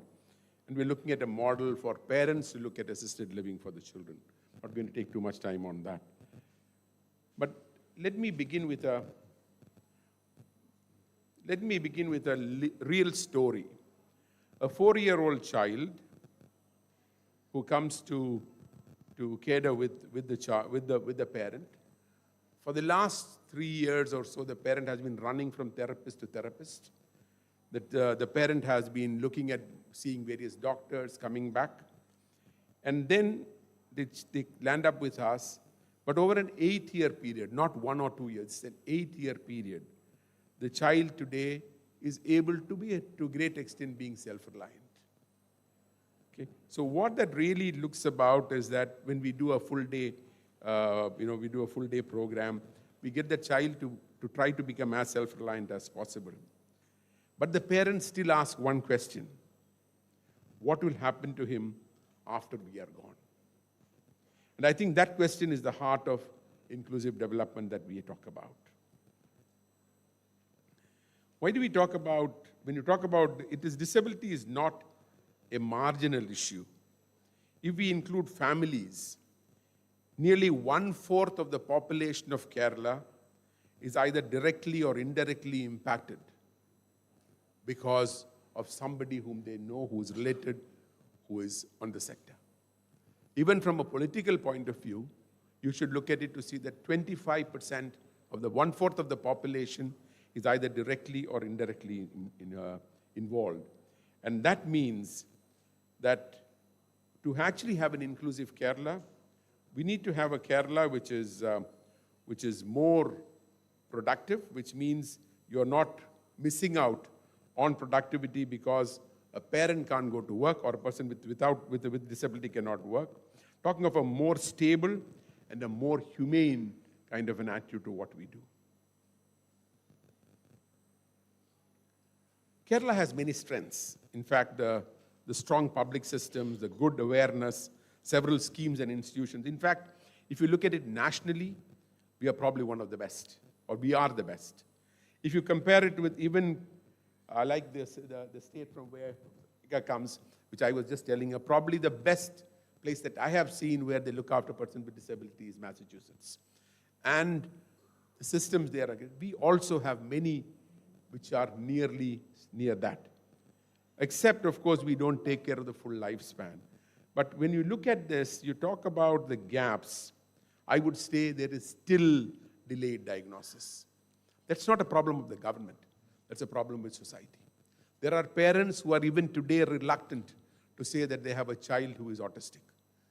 There are parents who are not prepared to take the child to an early detection center. That has to change, and that is the kind of mindset change that is required.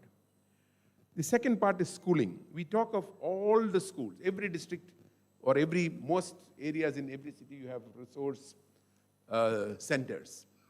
But are they really being included is a big question. And the problem there is that impossible for a child who is non-verbal, a deaf child who cannot hear, to get into a class and study where the teachers are all verbal. You don't have sign language interpreters in the classes. But we call them inclusive and they're part of it. And this is not something which happened. It's been there for the last 20 years. You have one resource teacher who is qualified, who has a diploma in educating one of the disabilities. How can you have a class where you have a blind child and the teacher does not know Braille? How do we make that change? That is where it is necessary for us to actually have a major change in the education system by which sign language is another language which the children study, not only for the deaf.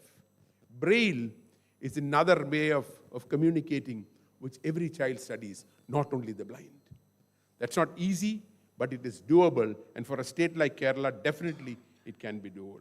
I, of course, know that NISH does a preschooling for the children who are, and use purely sign language there. Earlier it was only oral, today sign language. But when that child goes to a regular school,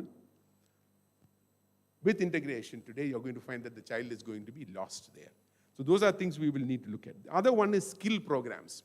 It is not only the skills for persons with disability. I think the biggest problem that happens is that we talk about outcome-based. The skill training programs that are done across the country are trainer-driven. How many people have you trained? It cannot be how many people. Outcome has to be how many people have got a job based on the training that was given. And that is a big change that needs to happen in terms of the way we look at skills and the way we go forward. I would also when I talk about skills, again, I'm talking about jobs. Frankly speaking, government, very positive about recruiting people with disability, and then people get the jobs. But we don't have a single catalyst in any of those places where these people are going to work. So what happens there is they come in, they are there, and many a time they are sidelined, and they are not able to grow within those institutions. So our policy in terms of employing people in government or in private sector needs to change to include that there are catalysts in those organizations who will actually ensure that this person comes in, can actually become a product. It is not sympathy. It is not sympathy, it is their right, and it is something where we need to look at it that that person is able to integrate and grow within that system. Many a time they get stuck because they're not able to go forward. And many a time they're not given work because we believe that they can't do the work that is there. I should actually say that the private sector where this has happened, they have made some changes, but not to the extent that one would really want. The next one is actually the physical and social barriers. Again, like I said, it has to be universal design everywhere. I was at a conference the other day in Bangalore. They had the Global Autism Conference there. And at that conference, there was a dais which did not have a ramp. Okay? And it is at a top medical college there. The fact is that it can be very clear that there cannot be a stage without a ramp. It can be clear that there cannot be a building without a ramp. There cannot be a lift without braille on the buttons. There cannot be a lift which does not give a sound signal for which floor it is going to. That is the only way you will have universal design. If we say that we will do it only when there are blind people, that we put braille on the lift, tomorrow there might be a person coming, you can't change the whole thing. The rules need to change, and we need to look at it that everything is universally designed. And that is something which will make a big change in terms of the way we talk about, it is not just public spaces, it should even be private. So Kerala should say very clearly, you want to install a lift, the lift should be totally accessible. Which means a person on a wheelchair should also be able to press the button. A person who can't see should be able to feel and press the button with the braille on it. A person who can't hear should be able to know the sound in terms of which floor that lift is stopping on. So you will see that these are things which are there. The other big problem that we have is on caregiver stress. I know we give an allowance for the mother, but that is huge. Can we move towards a model where that the caregiver is compensated adequately? How do we do that is something we will need to think about. Because that caregiver is actually, if I go with what the late Sri E.K. Nayanar said, that caregiver is doing work that the society should be doing. And that is a change that needs to happen in the kind of policies that we talk about. Let me go to there. I'll talk about 5, I've covered some of this when I talk about the 5, what I would say, lived challenges that are there. Late start in early intervention, I talked about. The school admission without inclusion, I talked about. Training without employment, I talked about.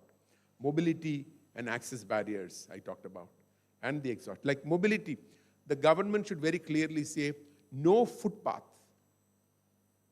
will be cleared without it being totally barrier-free. No footpath will be cleared without the tactile tiling that is required. In fact, the Trivandrum Smart City program had all this built in. Unfortunately, the person who was probably laying the tile did not know. He probably thought it was just a design. And then you go and hit against a post. So things like that are where it is necessary for educating people who are going to work to actually take care of those areas. I would say that the shift that we need now is that we need to talk about, one, how do we move from schemes to systems? And how do we move from systems to implementation? How do we move from protection to participation? It is not about protecting. It is not about holding them apart. It is about having them integrate with society. And how do we move from protection to participation? And how do we move from dependence to productivity? And this is important because unless the moment a person is dependent, the person's productivity comes down. When that person is dependent, the person is dependent on somebody else whose also productivity comes down.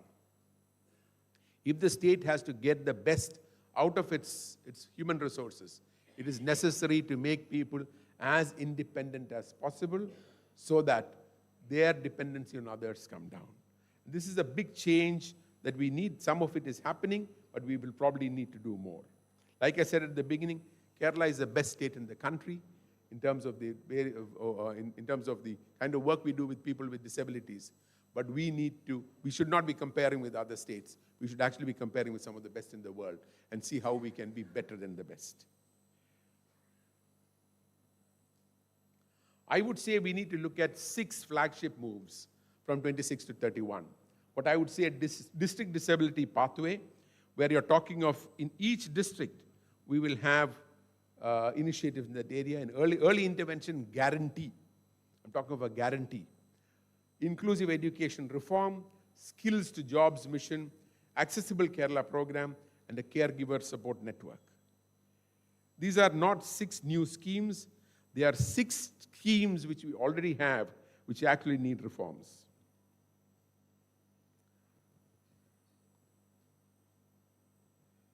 And when you look at it, inclusion cannot be delivered from the government secretariat or from the district collector's office. It has to be driven through the districts, through the local bodies. Otherwise, it will remain as policies. You will not see the benefits of the policies that everyone has taken so much of pain to come up to do. This is something very similar to the 2016 Act at the national level. We have a beautiful act. In fact, I think it is better than the American Act. The act that we have at the national level is better than the American Act. Unfortunately, it has not been implemented the way it should be. There are not, and there again, I blame civil society, I blame organizations who are working with people with disabilities again, because there are not enough cases that have come up to enforce the kind of laws that we have. That is a big change that we need. So I would say here that we need to look at how, at the local bodies, we're already looking at things, but we need to see how that can be replicated. So local body inclusion is important. I would say is we should look at, what is it that we are looking at? Can we look at a scoreboard that we do? Can we talk about early screening before the age of 3 will be done compulsorily? I know when we did the state initiative on disabilities, we actually got the OAE meters at every hospital where delivery was there. There was only government hospitals. We should make it part of the rule that every child should go through screening, not only for hearing impairment, not only for visual seeing, but for every kind of disability. The costs are high, but those costs, if we invest at an early age, are definitely going to have a big impact on us on the times as we go forward. School support plans, that what I talked about, we will need to completely relook at the way the resource centers are being driven. It cannot be that the SSA said 1%, so we give 1%. No, we will need to. In fact, I have a completely different thought on this thing, but it's not going to be easy to implement. Can we look at a reverse integration model? Today you have one class with maybe 2 or 3 children with disability in the class. Can we look at a completely different model where, let us say in Trivandrum city, there is one school where the deaf children go to. There is one school where the blind children go to. There's one school where the children with autism go to. And there we have more children who are deaf in that class. And let us say 50-50, or let us say even 25-30% of the children are deaf. You will find that the empathy that it will create among the others is very high, but the impact on education will be very, very high. So we are talking of a model where we look at completely changing what is there today. To look at, we are not calling them special schools, they are regular schools. But you have, because today you have one deaf child, or 2 deaf children, and one child with autism, one with CP, in the same class. And you have one person who's not trained to teach, sometimes any of them, one of them. So that change we definitely need to see. The other one is, if we do a training program for persons with disability, we have to see that they get a job within 6 months. How do we measure that? That's how we'll say the accountability of the training institutions. Accessible public buildings, every building to be publicly accessible. And then we talk about the district centers I talked about, and to talk about the other big things, the employment retention rates. Yeah. Good. So we can actually build a Kerala, education, skills, employment, independent living, and a lot of living with dignity. At the end, I would say inclusion is the next human development frontier that we will need to cross. Thank you very much.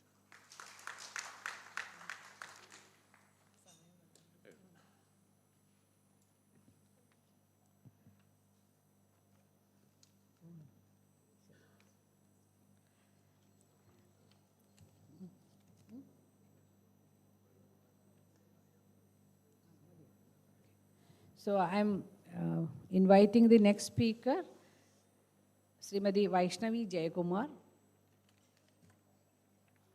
Vaishnavi.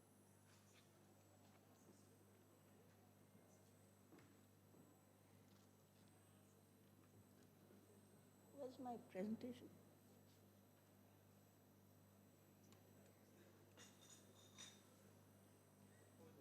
Yeah.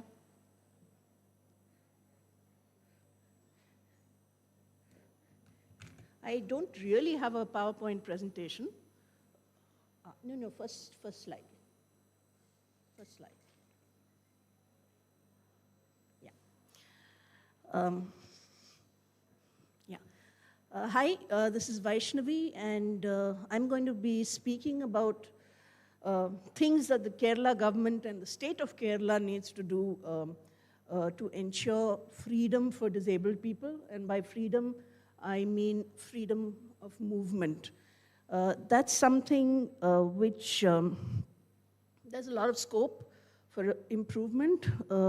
In some cases, literally we are going to be starting at zero, for example, bus transport. But what we really mean when we talk about freedom of movement, some time back when India was having its 75th, 75-year celebration, and it was called Azadi Ki Amrit Mahotsav, which the Amrit Mahotsav itself I had a bit of a problem with. But it seemed, with the frustration of the Disability Act having come, but so many things not having changed on the ground for disabled people, we launched a campaign which said, "Where is our Azadi?" Because for so many Indians, independence is meaningless. Independence for the country is meaningless if you are being held under house arrest, in a sense. And the reason why you are being held under house arrest is because you are being made captive by design. Next slide. Next slide. Okay, yeah. This is the second slide and my only slide. And the reason why I have put this, how many people over here recognize the person? Yeah? Okay, so for those of you who have not seen the video, it went viral a few days back. And it basically shows an elderly woman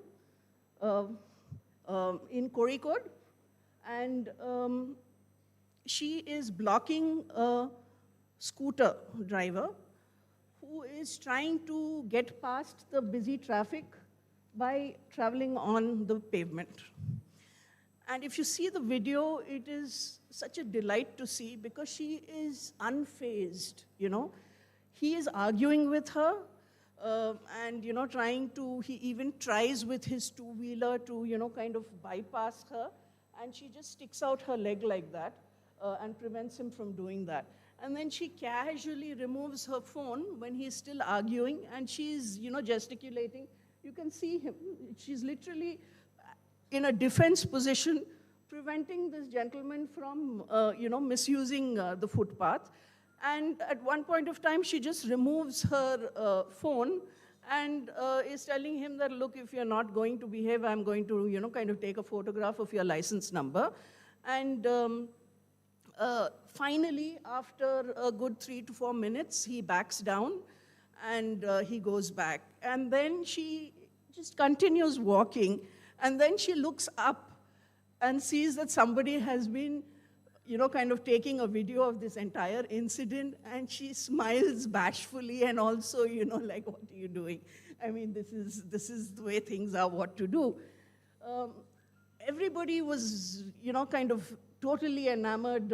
All the frustrated pedestrians of India were like, this is our hero. So because there was so much of interest, people actually went, and I think Kerala police tracked her down. And her name is Prabhavati, and she is just a few years older than the state of Kerala. So in 2031, she will probably be 77 or 78. But this is what we need to get what we need in Kerala in 2031. This is the spirit that we need to channel, and this is our hero whom we have to, kind of remember at difficult times when we have to fight for the very, very basic, right to move and move freely and crucially, move autonomously. And that's really important, especially when you're talking about blind citizens. Yeah. So how do we, one of the first steps one would take is where the country says road widening, I think Kerala should say road narrowing. Road narrowing while waiting for road widening. And why is the road being narrowed? It's because so many of our roads, and I saw even in Trivandrum when I was coming to this venue, there are no pavements. How can you have a road without a pavement? I mean, people were walking before they started driving vehicles, right? Why have we allowed ourselves to be transformed into a society in which everybody's in a hurry? The motor, kind of vehicle driver is, the king. And doesn't matter if the pedestrian doesn't have anything to, doesn't matter that so many people are being killed, that road safety is being talked about only from, a vehicular accident point of view, which is crucial. But what about what is called the vulnerable road user? And because disabled people don't like the word vulnerable, let's just call it that. As a subset, we are more at risk than the average pedestrian. That is, if we somehow manage to get out of the house, get over all the potholes, find a footpath that exists.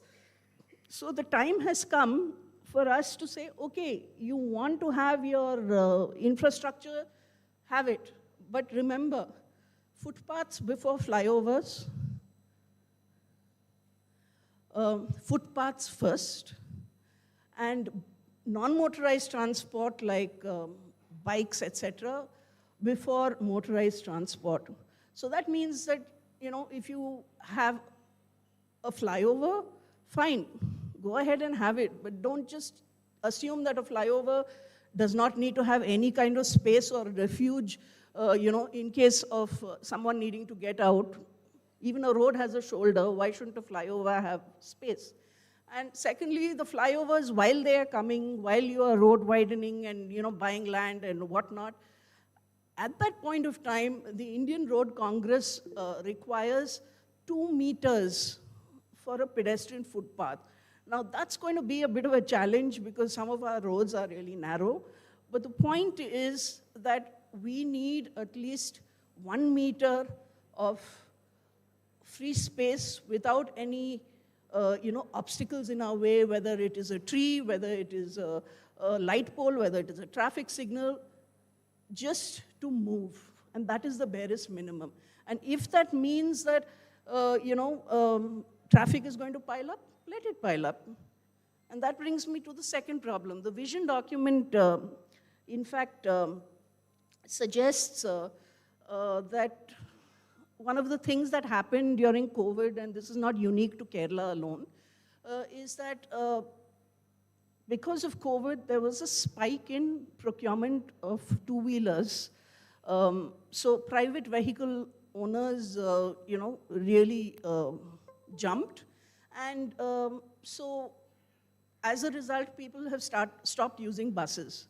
So your vision document does envision bringing back 30% of the people that it lost. In fact, the fleet has become smaller as far as buses go. And bringing them back into the fold of public transport by investing in more modern buses and more convenience and maybe a range of options. That's great. We just wanted to say that one bit of it's going to be necessary, and this has been a win for the disability sector. Touch wood, fingers crossed, but it looks like India's finally going to be insisting on low-floor buses for cities, city use across India. And that is supposed to come in from October 2026. So I would guess the state will have to, kind of pass off all its high-floor vehicles, probably for intercity use, and invest in low-floor, accessible, modern buses, which everyone can use. And that's really crucial because while we are talking, yes, about disabled people, we also need to think about elderly people. Kerala is aging, and elderly people also need, similarly universally designed public transport in that sense.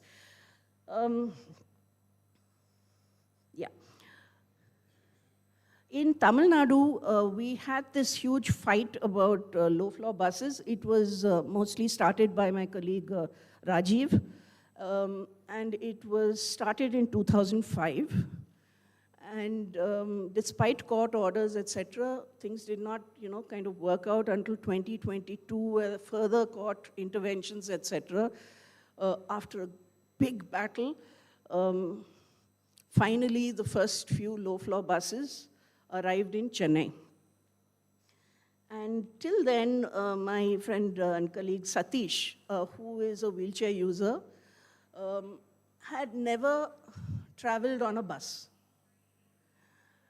And since then, he still does not have bus connectivity from his house to his workplace, but he has been taking the bus everywhere else. And in his calculation, he says that he is saving 10,000 rupees every month on what he would be spending on taking autos or taxis, because the metro does not cover the entire city. And 10,000 rupees every month is not an amount to be sneezed at. So here we're looking at people who have historically been kept out of an entire, kind of public transport system, which kind of leads me to ask, how can you call public transport public if it doesn't cater to all members of the public? So while India is taking this first crucial step and low-floor buses will be plying in Kerala by October 2026,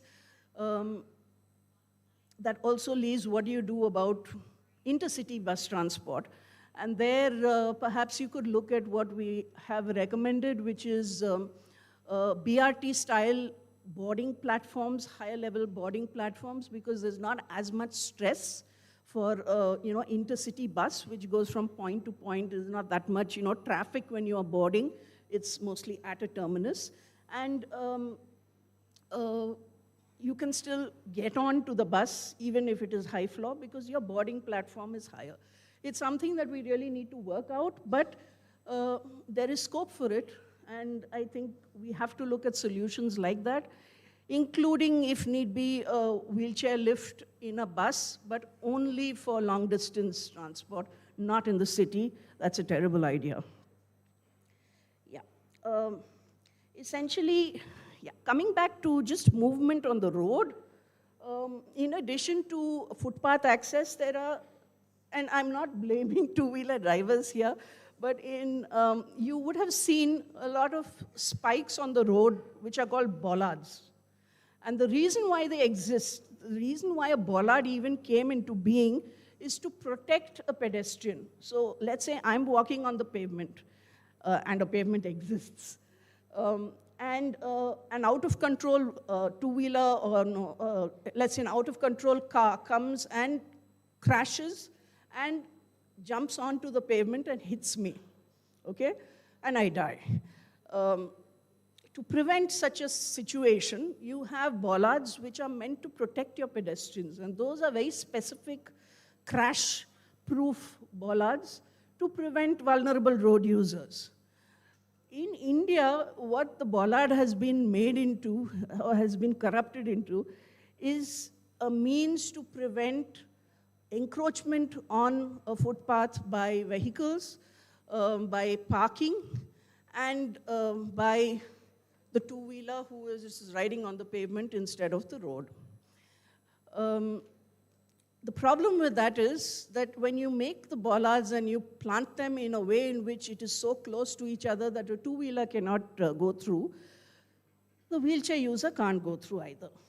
So assuming that the wheelchair user has managed to get out of their house in the first place, make their way to an existing footpath, and is traveling on it, the next thing is you are confronted by this row of bollards which you cannot go through. And cannot go through for no fault of yours. I mean, this is hostile to disabled people. It's like how you have hostile anti-homeless spikes so that homeless people cannot sleep at a particular, bench or, at a flat surface. And this is like, it may not be intended as hostile, but it is hostile at the end of it. And forcing a person on a wheelchair or crutches, etc., to get onto a really busy road is endangering people's lives, and that's completely not okay, of course. Things like signage and wayfinding for the blind, in addition to the tactile paths, assuming that they, kind of put properly. Small things like, if you notice, I've centered the, symbol of accessibility. You can't see it at this resolution. The wheelchair symbol is at the center of the Vision 2031 logo, and you can't see it, but the wheelchair itself is made up of various other symbols of disability and disability representations. And the point that I'm trying to make over there is that whatever we do, and this goes really across all the other discussions that are happening today and tomorrow on various other themes, you need to center your discussion around the person who faces the most difficulty. In this case now, we are focusing on various subsets of disabled people, but imagine designing a brand new metro station. And there's so much of opportunity because it's new. And then you goof, and you put your parking across the road, and you do not indicate to the public as to which of your various 6 entrances for a metro station is actually providing step-free access. So a person comes, again, no last mile connectivity, so they land up, they take an auto or a cab, they get off at a drop-off point, and then they discover that they've come to an entrance which has got steps or an escalator. No ramp, no lift. What is missing over here? Information is missing. And in some cases, like the example that I gave you of the parking space, which is across the street, it's across the street. When I say street, I actually meant a highway. And nobody has the guts to accompany the wheelchair user across this very busy highway. So there is a bridge, because yes, why inconvenience the four-wheeled vehicle? Let's inconvenience the people who have legs and make them go the long way around and climb, etc. But in doing that, there's no space for a lift. So now, something like a good 8 years after a brand new metro station has been created, this is in Chennai, by the way, not in Kerala, you have a situation where you are now putting a platform wheelchair lift on this footover bridge to take, wheelchair users across. Hopefully, people on crutches, etc., will also be able to use it. But I give this example to you as an example of this is what happens when you just add on accessibility. And that's no good. You have to design your station, you have to design your airport in a way in which the person who faces the most difficulty in moving is the person who takes the shortest route and the default route. Why am I coming in echo? I mean, I know it's interesting, but this magnifying is... yeah, it's unintentional re-emphasis. Tech people, can you help? Oh, okay, great. Yeah. Okay, so so that's as far as buses go. As far as water transport goes, and that is so crucial in a state like Kerala, and so happy that whatever is being planned in a climate-sensitive, sustainable way. But thank God for the Kochi Water Metro, because believe it or not, we are in the middle of creating standards for the whole of India. For water transport, there's nothing. But fortunately, Kochi Water Metro is, kind of advising the government on, various other waterway projects. So there will be something. But if you really look at it, there could be improvements inside the, the watercraft, as far as the wheelchair user goes.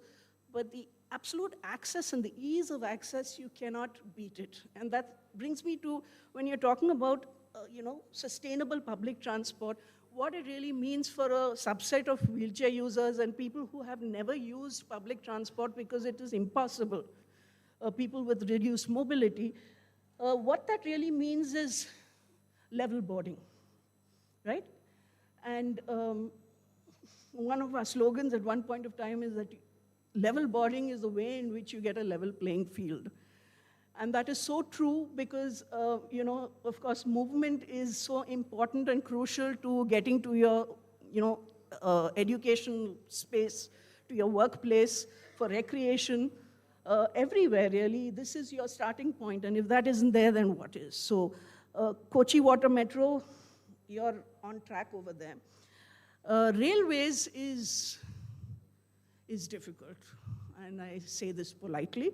But here again, there are difficulties because there is always going to be a gap between the height of the train and the height of your platform.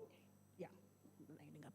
So in that case, what was developed in Guntur by the railways itself, the railway DRM, she came up with a solution in which people, not wheelchair users, but people who had other mobility disabilities, crutch users, cane users, etc., were able to board the train by having a kind of aisle chair, a narrow wheelchair, and a portable ramp.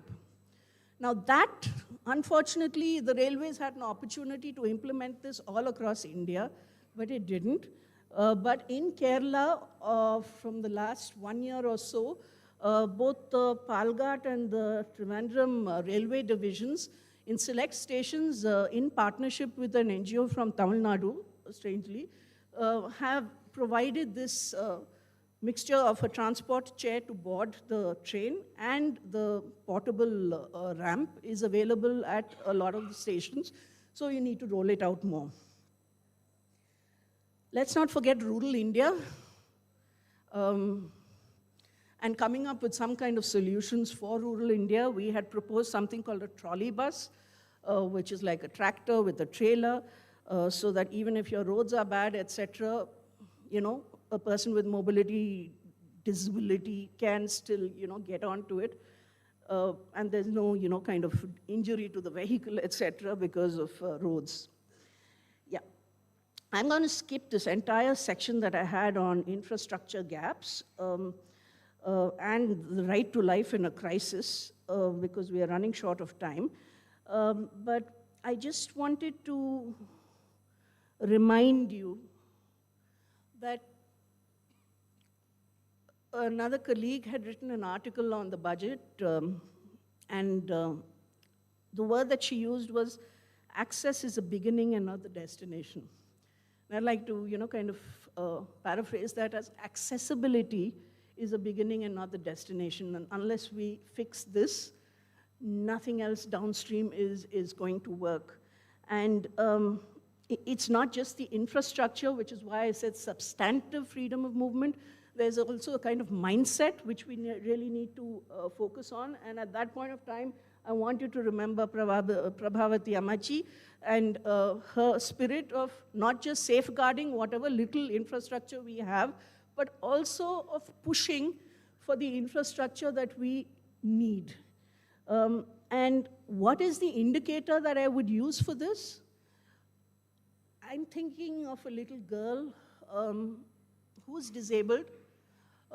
She has a locomotor disability, and she's in a village in Kerala, and she doesn't go to school. And the reason that she doesn't go to school is because there is no transport, there is no road.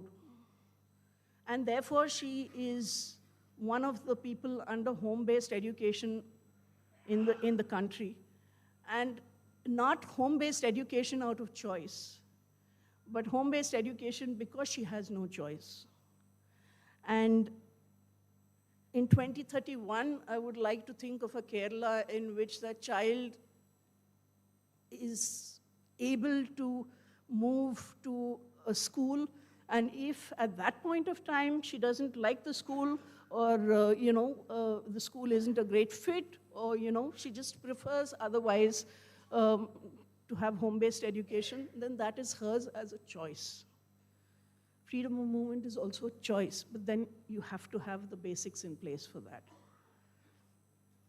Thank you.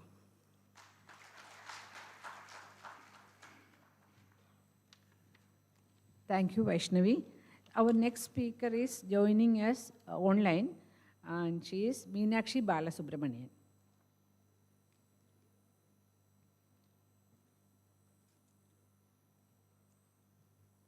Welcome, Meenakshi.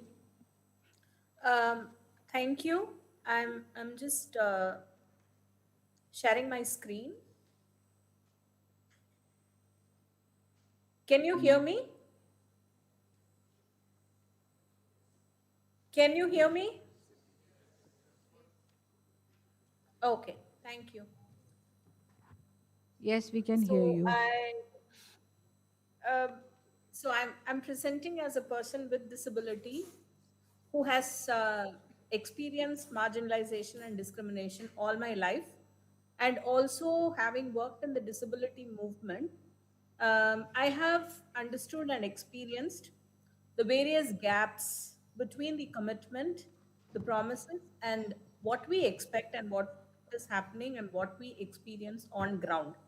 Based on that experience, I would like to share a few thoughts that can ensure, or that can be a movement forward to ensure that the vision is inclusive and responsive to uh, full and effective participation of all persons with disabilities in the community in which they want to and choose to live.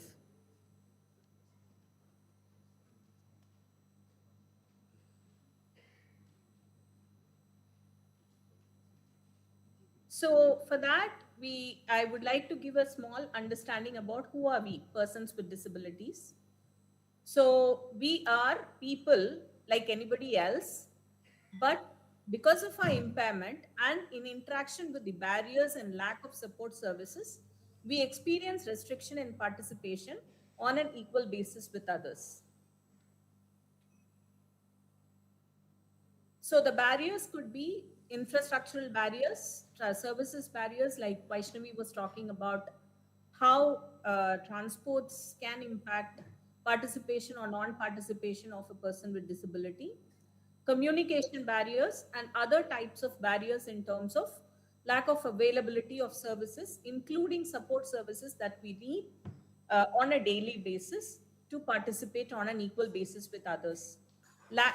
All of this, if we experience restriction, it leads to a lack of access to education, employment, participation, and our life, basically living our life to the fullest extent possible on an equal basis with others, leading to marginalization. And when we experience this, we are persons with disabilities. So what could be the key obligations of the state towards leading to full and effective participation of all persons with disabilities? What we expect is respect, what we expect is protection, and what we expect is fulfillment of the various obligations. When we say respect, we mean is do no harm. That is, the state should not discriminate persons with disabilities.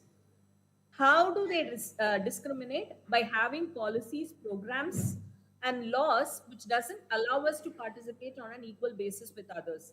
They could spend 2,000 crores or 1 million or whatever, but if it is not usable, for example, if a transport is not usable by a person with disability on a day-to-day basis, then it is a state's neglect. There is a distinction that we experience, right? Because of the lack of effort to respect the law of the land or even the rights of people with disabilities. Then the state should protect against the discrimination from non-state actors. We experience a violation day in and day out, particularly those of us who are most marginalized, who experience intersectional marginalization because of our impairment, because of our gender, and we don't have a place, or we don't have a protection mechanism that is accessible for all of us. Then fulfill. State should also take efforts so that whatever they are willing to respect or whatever they are respecting are experienced by us. Basically, we enjoy all of that.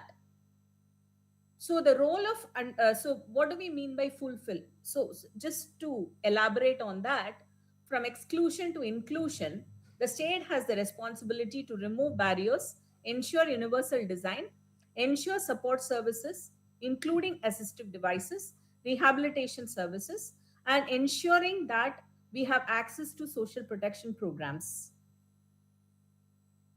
So just to elaborate on what do we mean by social protection, is it the cash transfer or why?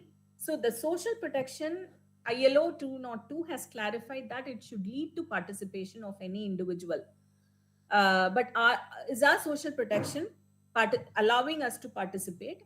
And we are also looking at an enhanced allocation and also a lot more within the social protection package. And why is it critical? Even if everything is ensured, even if there is an accessible transport, if we are not able to participate for various reasons, then it is not effective, right? So social protection plays a critical role in our lives. So what are the various roles? A reason, rationale for having a social protection framework is that we experience risks and shocks due to emergencies like anybody else, but intensely. Then we have no jobs because of the systemic marginalization. We also have direct cost more than that compared to a family or an individual without any disability, or when they have not identified, or when they do not experience barriers. And we are more likely to be poor compared to other population. Sickness due to our impairment as well as general sickness like anybody else, which intensifies our marginalization. So all of this, and we also need to participate across life cycle on an equal basis with others, which most often is not possible because most of our support, we rely on the family members who are aging, and we return back even though we have some level of education or some level of opportunities. We return back to isolated in our homes because of lack of support services, and our reliance is primarily on the family member, most often the mother. Again, we are promoting unpaid care services. So from exclusion, for our movement to inclusion, there is a lot to be done by the state. So how it is to be done? By respecting the general principles of the Convention on the Rights of Persons with Disabilities, CRPD, which is also the objective of the Rights of Persons with Disabilities Act 2016.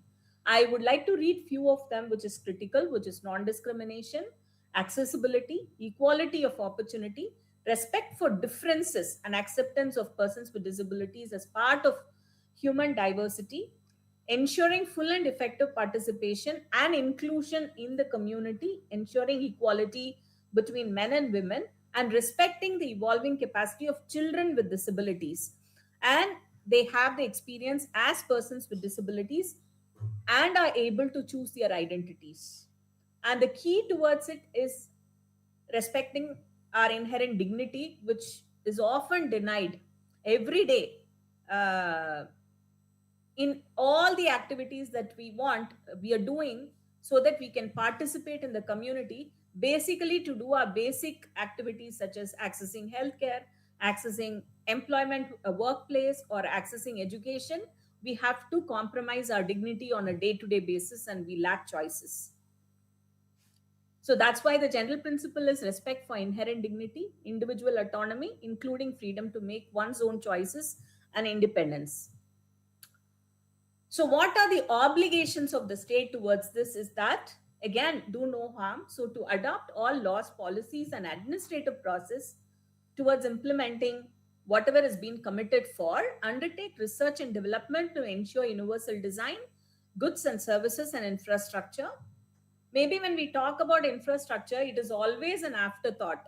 So maybe a low-hanging fruit for the government could be to amend the procurement guidelines, laws, and policies so that we avoid last-minute interventions in terms of making them accessible, and also claiming that there is no money for making the infrastructure accessible at the end of the day, and ensuring availability of assistive devices, accessible information and communication, training and sensitization of those who are in office and are also in the community to understand why certain things should happen in a particular way. And it is not a quality issue, but it is a participation issue for most of us. Then ensuring maximum utilization of available resources. I will come back to that to clarify what we meant by maximum utilization of available resources. And across line, ensuring participation of persons with disabilities in all decision making processes and not make it a one time affair or a very tokenistic exercise. Then implementation across the geographical location. So all of this is oriented towards ensuring our right to life in the community, live independently based on choices. So there is a need to recognize that we have a right to live in the community on an equal basis with others, with choices equal to others. And towards that, the state has the responsibility to take effective and appropriate measures so that we enjoy this right and participate in the community in all its decision making processes, including elections, on an equal basis with others. So, is it denied right now? It is not outrightly denied, but we don't have choices beyond a point. Every day, I receive a call from some parent or the other or an individual to know what after us, what will happen to a child after us, where is the opportunity, where will they live, where is the support services, can anybody give support like us to our child. There is a lack of trust in the system that exists in the country already, and they are looking out for a space where their child or their adult could live, compromising the independence, compromising that they know that their child or the family member is going to lose their choice, will be shut in a place with people with similar identities, and there is no community they will lose their social capital by doing so, but they still want to decide that because of the lack of trust in the system that exists today. So the duty of the government is to build that system for us. So recognizing that we have the right to choose the place of our residence and to live with based on choices, like we can decide where we want to live and with whom we want to live, and we are not obliged to live in a particular arrangement. The state should ensure that we have access to a range of services within the home, wherever residential setup that we choose, and availability of community services, including personal assistance services and other services like sign language interpreter, guide interpreters, tactile interpreters, who support us to participate on a day-to-day basis so that we are fully included in the community and all its decision-making processes, and we are not isolated and segregated in the community. And also the general services which is available in general for the population are available for persons with disabilities, like transport, banking, culture and cultural spaces, religious spaces, and other spaces in the community. So for this, it has to be, so it is very clear that all those facilities and services to be accessible and available for us, it cannot be, our inclusion cannot be an afterthought. So what is the duty of the government? Again, to clarify few of these elements, we should involve people with disabilities in decision-making process, accessibility and affordability of community services in general, removal of barriers, ensuring specific support services, transitioning from institution to community living, access to social protection programs, considering the direct costs that we experience on a daily basis and not take a one-size-fits-all approach. Then adequate budgetary allocation and data. We lack data. What kind of services do we need? If I'm a person with a particular impairment, what kind of services and goods that person require? There is no way that the government could collect, because our disability assessment and certification processes do not give us that information that allows the government to plan. So we need to rework on that. Then apart from creating data through research and also including us in the various survey that is happening, not just a specific survey on person with disability. Then having monitoring and redressal and social audit for all of the activities that as a state we undertake, is it giving an impact, desired impact on persons with disabilities? Ensuring justice and equal recognition before law without any discrimination on the grounds of disability. So when we want to ask for support services, what we mean is not just uh, one-off rehabilitation services, but we are looking at support services which could be care services, personal assistance services available for the individuals across their life cycle, support for decision making, support services in all domains within the educational institution so that we don't drop out once we attain puberty, in employment places, leisure and sports, which has to be developed in any case, sign interpretation, tactile interpretation, and whole lot of communication related support, adapting homes, products, and equipments in general, right? Designing product in general so that it could be adapted to so that people with disabilities can use them, and also service and maintenance of our specific devices which is missing in the community. How can the government ensure such services? Coming up with new policies on specific support services, consultation. I'm reiterating the part on consultation, removal of restrictive laws, specific budget allocation, apart from ensuring that the general budget is responsive to our needs, sensitization and training of persons with disabilities and other stakeholders so that living independently in the community is a possibility. So, the duty of the state should also include utilization of maximum available resources towards ensuring realization of social, cultural, and economic rights, investments in assistive devices, social services, support services, rehabilitation services, retrofitting of existing infrastructural inaccessibility, and ensuring full and effective full accessibility, and also any resources that we receive for development through bilateral or international cooperation that is effectively used and it is responsive, which is Article 32 of CRPD. So, to classify maximum available resources, what we mean is that all sectors and services are responsive and compliant with our law and CRPD, and our issues need not be bundled within one ministry or one department. Then allocation should lead to inclusion and not segregation or exclusion. Accessibility, the duty of the state, should follow universal design across services. Availability of financial and administrative data on persons with disabilities for meaningful engagement, and gender sensitive and responsive, and look at intersectional marginalization so that we could include within the social protection framework the direct costs of participation of persons with disabilities, and our taxation policies should take into consideration the direct costs that we experience as persons with disabilities and our intersectional marginalization and the systemic marginalization that we have experienced over a period of time. So to put it in a nutshell, whatever the government does and whatever the government receives as budget from domestic resources or from national and international resources are not utilized to create new barriers, are not used to create programs which undermine our inclusion, and it is recognized across all ministries and applied to all ministries, programs, policies, and services, which includes infrastructure, and also have equitable plans so that the specific needs of persons with disabilities are considered and their services are ensured for effective inclusion, and across all levels there is meaningful participation of persons with disabilities or their representative organization.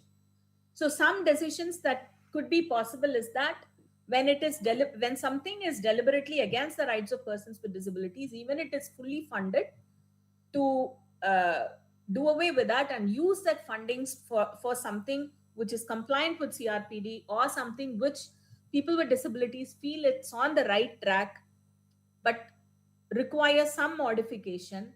So a matrix could be adopted to arrive at a checklist of which is useful, which is in lines with the laws of the land, and which require funding, or which is funded so that it could be scaled up, which is partially funded so that it could be funded, and which is there but not funded so that we can fund it from programs and policies which are not effective, or which is against the rights of people with disabilities, and remove something which is completely against the rights of persons with disabilities, even if it is run by a civil society. So, with that, I thank you for the opportunity. I stop sharing and I'm available for any questions and clarification. Thank you. Thank you, Srimati Meenakshi Balasubramaniam. Now I invite Dr. Satendra Singh, Director, Professor of Physiology, University College of Medical Sciences, and Guru Tej Bahadur Hospital, New Delhi.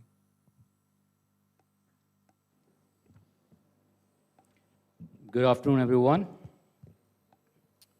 Can I use it from there?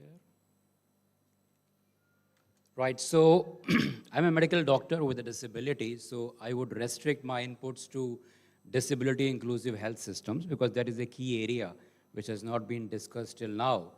And we have seen that global data states that people with the disabilities, they have around 10 to 20 life year gap in comparison to people without disabilities, which means that they die around, if we talk about Asia, they die around 14 years earlier than non-disabled people, which is a huge gap and an area of health inequity.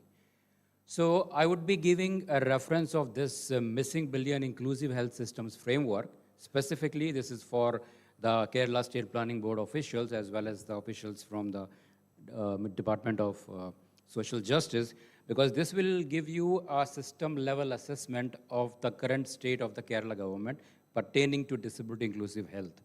So it consists of basically three domains. The first one is systems. And when we say systems, we talk about governance, leadership, health financing, and data and evidence. When we talk about service delivery, it has both demand as well as supply. Demand includes perception and autonomy, awareness of people with disabilities, affordability, and when we say supply, it's about the human resources. I'll give you examples of that also.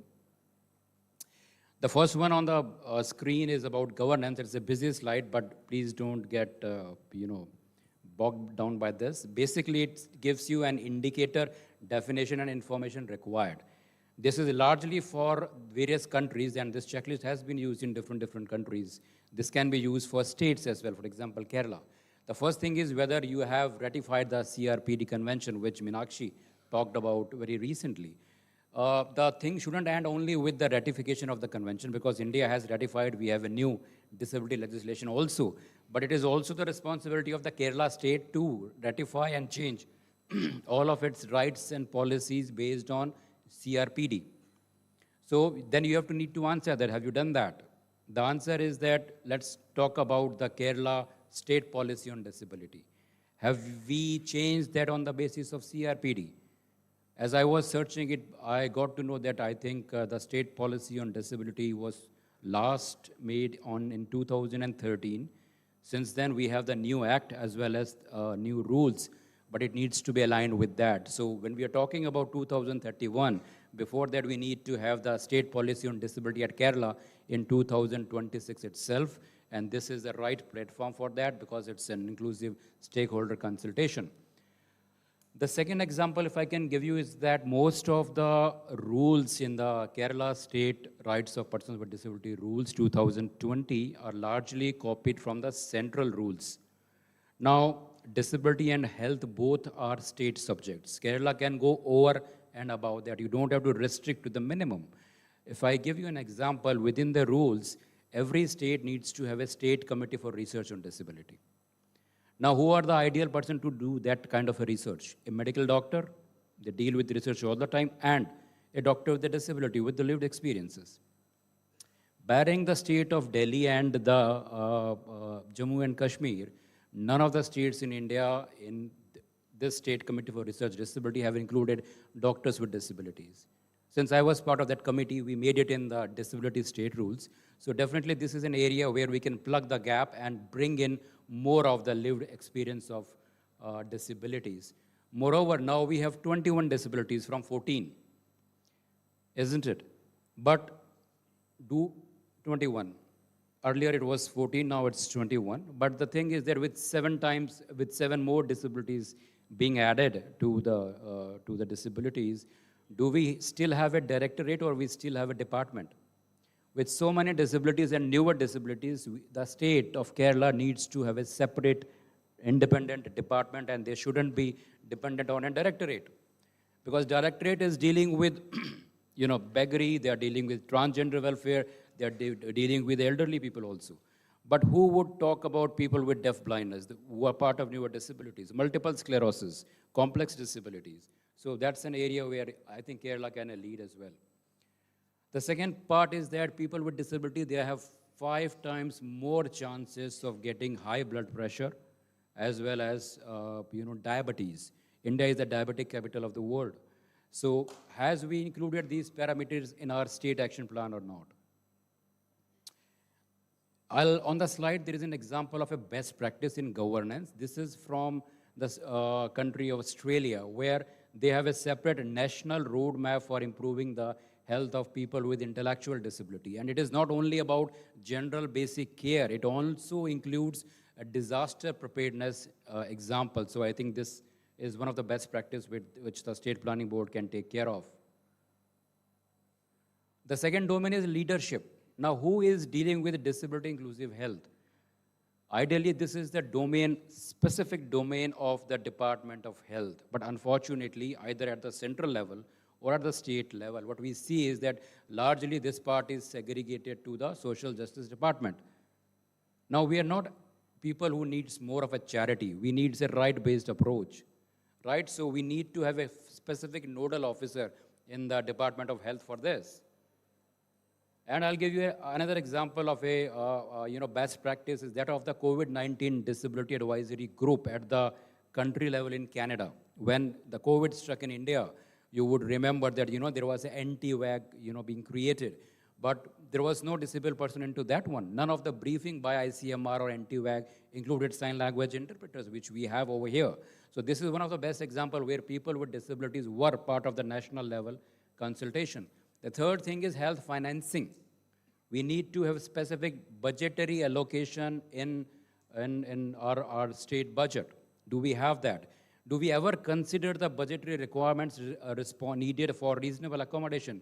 For example, sign language interpretations. For example, converting the dissemination informations into Braille or into an accessible language or easy text read for people with intellectual disabilities. A good practice example of that is special health insurance for people with disabilities. On the screen, there is a photograph of wheelchair user people in the province of Yogyakarta in Indonesia, where they are part of Jeme Cases Disabilitas. Now, this is over and above the general insurance schemes. Their insurance has been taken care of by this particular scheme, which was heralded as, in 2018, one of the best innovative public services by the Ministry of Administration and Bureaucratic Reform.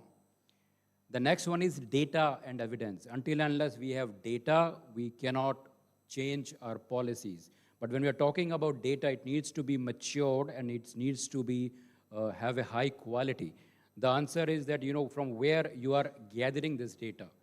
Is it from the national census or is it from the state disability justice department's national census, which I believe the last one was in 2015, which is still, before the advent of newer disabilities. So we do not have data on the newer disabilities. How can we devise policies on that? So that's an area of a lacuna where Kerala can take definitely a lead and include all 21 disabilities as well. Moreover, for hospitals, do we have the electronic health records?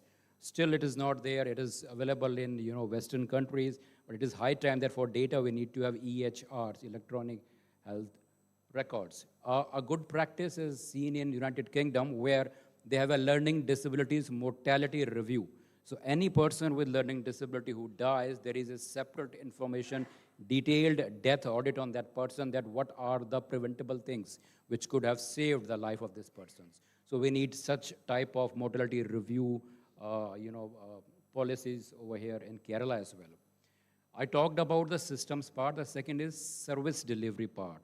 In service delivery, the first thing is autonomy and awareness of people with disabilities. Are we involving organizations of persons with disabilities?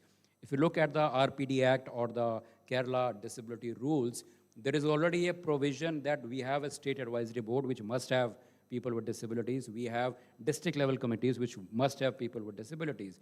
But when we're talking about health, at the level of Department of Health, are people with disabilities being consulted? The answer is no. So that should change. And in those meetings also, what we need is inclusion of people with disabilities. Moreover, if there is a data, that data needs to be both quantitative and qualitative survey. When I say quantitative, it shouldn't be older than 10 years. And when it is qualitative data, of course, whether it is catching the experiences of actual users with disabilities. A best practice is seen in the East African country of Burundi, where there was a peer-educated training on sexual and reproductive health and rights of people with disabilities that can be adopted here as well. The next one is affordability, very critical point when it comes to people with disabilities. People who are using wheelchairs, they avoid going to hospitals as long as possible because when they visit there, they will find hospitals are not accessible, they do not have accessible toilets. They stop drinking their water intake just to go for a hospital because they would not find an accessible toilet over there. And even going to there, when it becomes very difficult, the important thing is that is the government providing any transportation subsidy? India is not at all, we do not have accessible transportation. Vaishnavi talked about that. We say public transportation, it is privileged transportation for people who are able-bodied, not for people like us. A good example for that is on the screen, there are two images. First one is disability allowance for people with disabilities in Vietnam, and it shows that the coverage of allowance increased from $12 to $17 over the years. The second example is an example of an accessible cab in Ontario, in the country Canada, where accessible rides were provided to COVID-19, during COVID-19 vaccination sites. But what we saw in India was that, people were struggling to get at-home vaccinations, and whereas on the contrary, people were clicking those goody-goody selfies. Even malls were used as COVID vaccination sites. But only after much uproar and filing petitions in the high courts and Supreme Courts that people with disabilities and transgender people were involved into vaccination. Human resources, the reason why patients with disabilities suffer is that we do not have adequate training of doctors, nurses, physiotherapists on disability inclusion. So we need to have that in the curriculum of doctors, nurses, and physiotherapists. Is disability competencies mandatory part or is it an optional part? Is it only for the health professionals or you are including it for non-medical modules as well? That data needs to have. Second thing is, do we even know the number of doctors with disabilities in Kerala or the nurses with disabilities or physios with disabilities in Kerala? We need to have that numbers, and I think that's an area that State Planning Board should work. One of the best practice example is from India, where we were able to include mandatory disability competencies in National Medical Council's curriculum. Unfortunately, the nursing curriculum and the National Allied Health Professionals curriculum, they have not included disability rights as disability competencies in the curriculum. But as I said, disability and health are state subject. Who is stopping Kerala to introduce these as mandatory components in the curriculum? Health facilities, we need to have national accessibility standards. And that's the reason for so many years, a court case is languishing in Supreme Court, Rajiv Raturi, just for the basic accessibility needs. And the Supreme Court has struck down Rule 15 of the disability rules, and now they have asked the central government to make non-negotiable standards so that we, of course, people like Parvati Amma do not have to stop people on the pavements, because that's what we are seeing. And so that's why I'm proud of people like her who are in the Kerala, who is showing what is the right step forward. Moreover, are there any accessibility audits of these hospitals? Hospitals are first places which needs to be accessible. Unfortunately, they are not. In emergency setup, how many times you have seen sign language interpreters outside emergency rooms? The good practice comes from the country of Brazil, where in 2012, way back, they took first national assessment of accessibility of 38,000 primary healthcare centers. What was the result of that? The result of that was that access facilities for wheelchair users, they improved from 34% in 2012 to 54% in 2015 to 68% in 2018. Do a mandatory access audit and you will see that your hospitals will welcome everybody, irrespective of ability and disability. The last one, assistive technology and rehabilitations.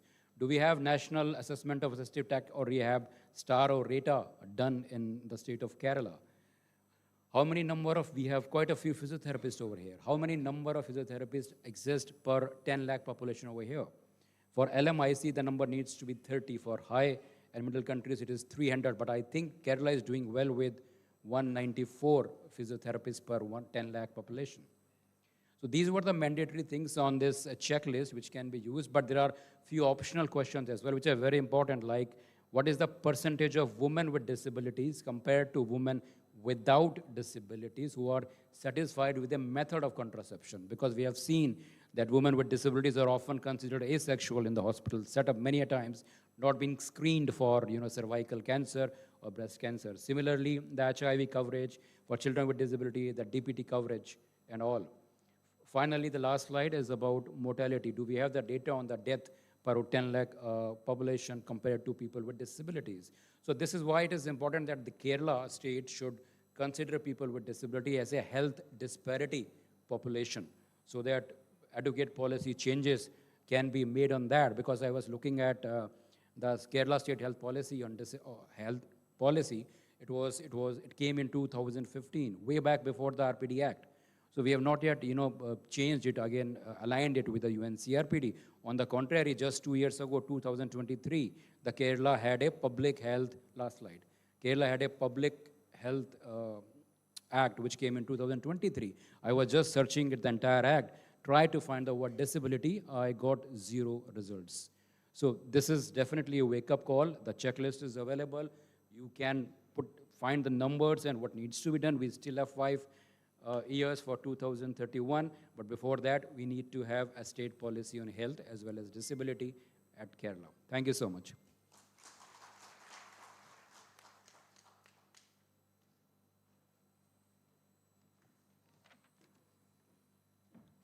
Thank you, sir. Our next speaker is Dr. Suja Kunnath. She is the last speaker of this session, and there will be a Q&A session, brief Q&A session for 10 minutes. Because of the lack of time, we will reduce it to 10 minutes. നമുക്ക് അവസാനത്തെ speaker Suja കുന്നത്താണ്. അതിനുശേഷം ഒരു 10 minute ഒരു ഇൻട്രാക്ഷനുള്ള സമയം ഉണ്ടാവും. സമയം അധികരിച്ച് പോയതുകൊണ്ടാണ് ഇതിനു മുമ്പുള്ളതിൻ്റെ ഒരു ഏകദേശ രൂപം സംയോജനത്തിൻ്റെ ഭാഗമായിട്ട് ശ്രീ അരുൺ എസ് നായർ ഡയറക്ടർ അവതരിപ്പിക്കുകയും ചെയ്യും. സുജയെ ക്ഷണിക്കുന്നു.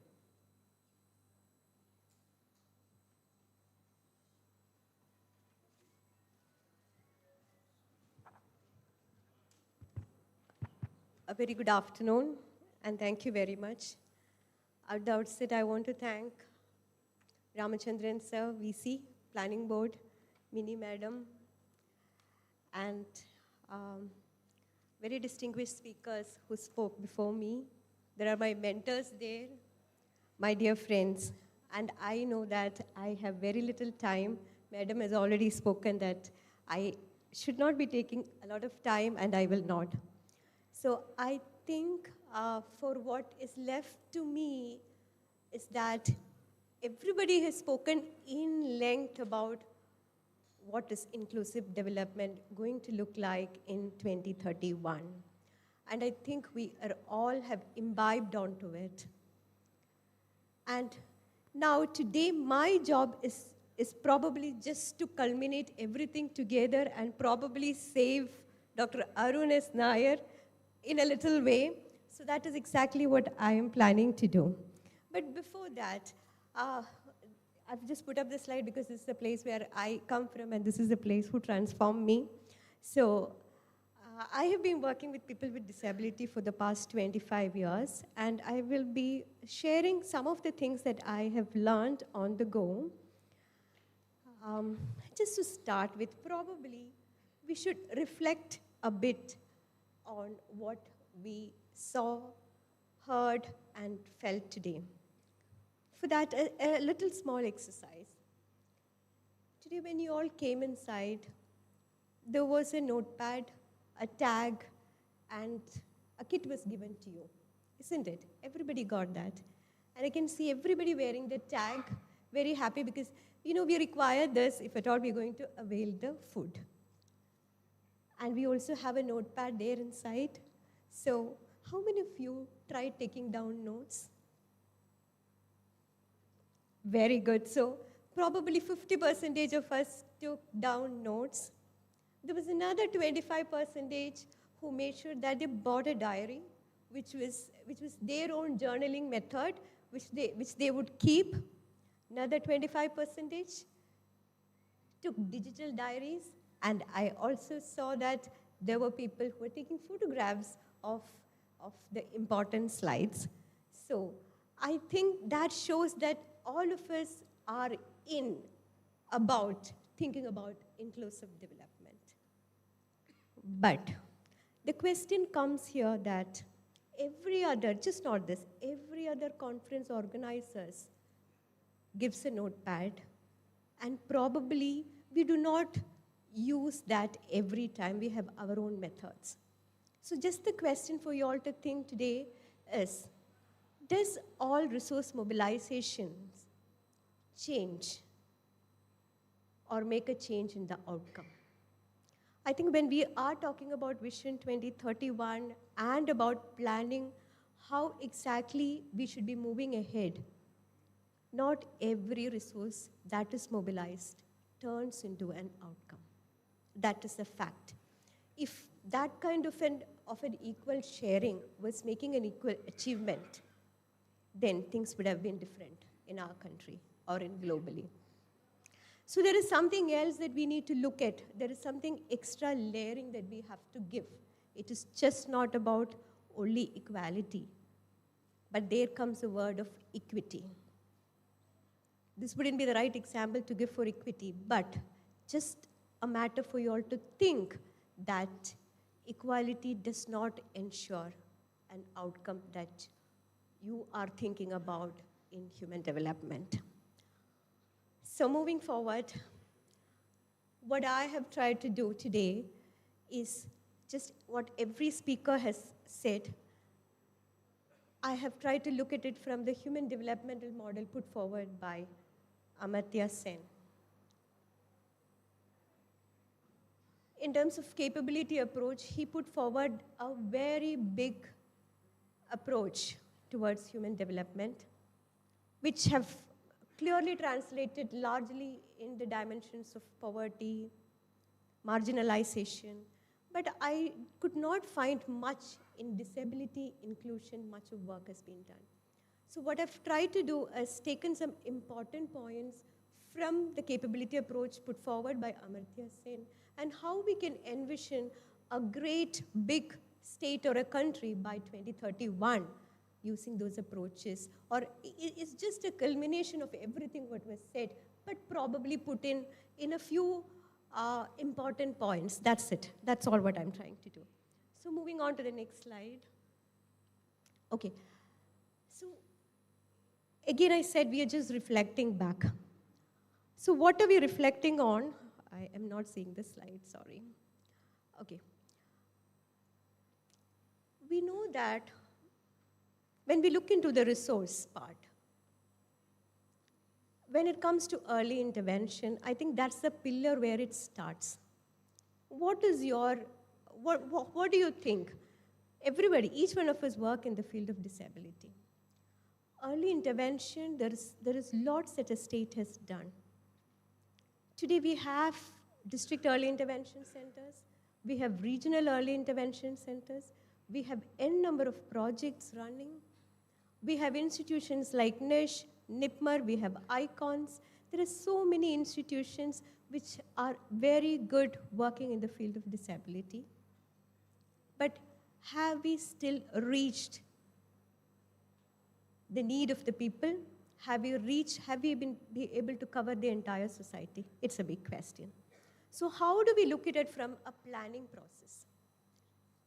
We haven't been, look into the early intervention centers for the state, in the state, most of it is centered in the urban areas and probably none in the rural, largely or very scarcely in the rural. So, which actually limits the chance of a person to choose what he wants in terms of intervention. I will give you an example where at NISH, we run an early intervention program, which Raghavan sir was saying.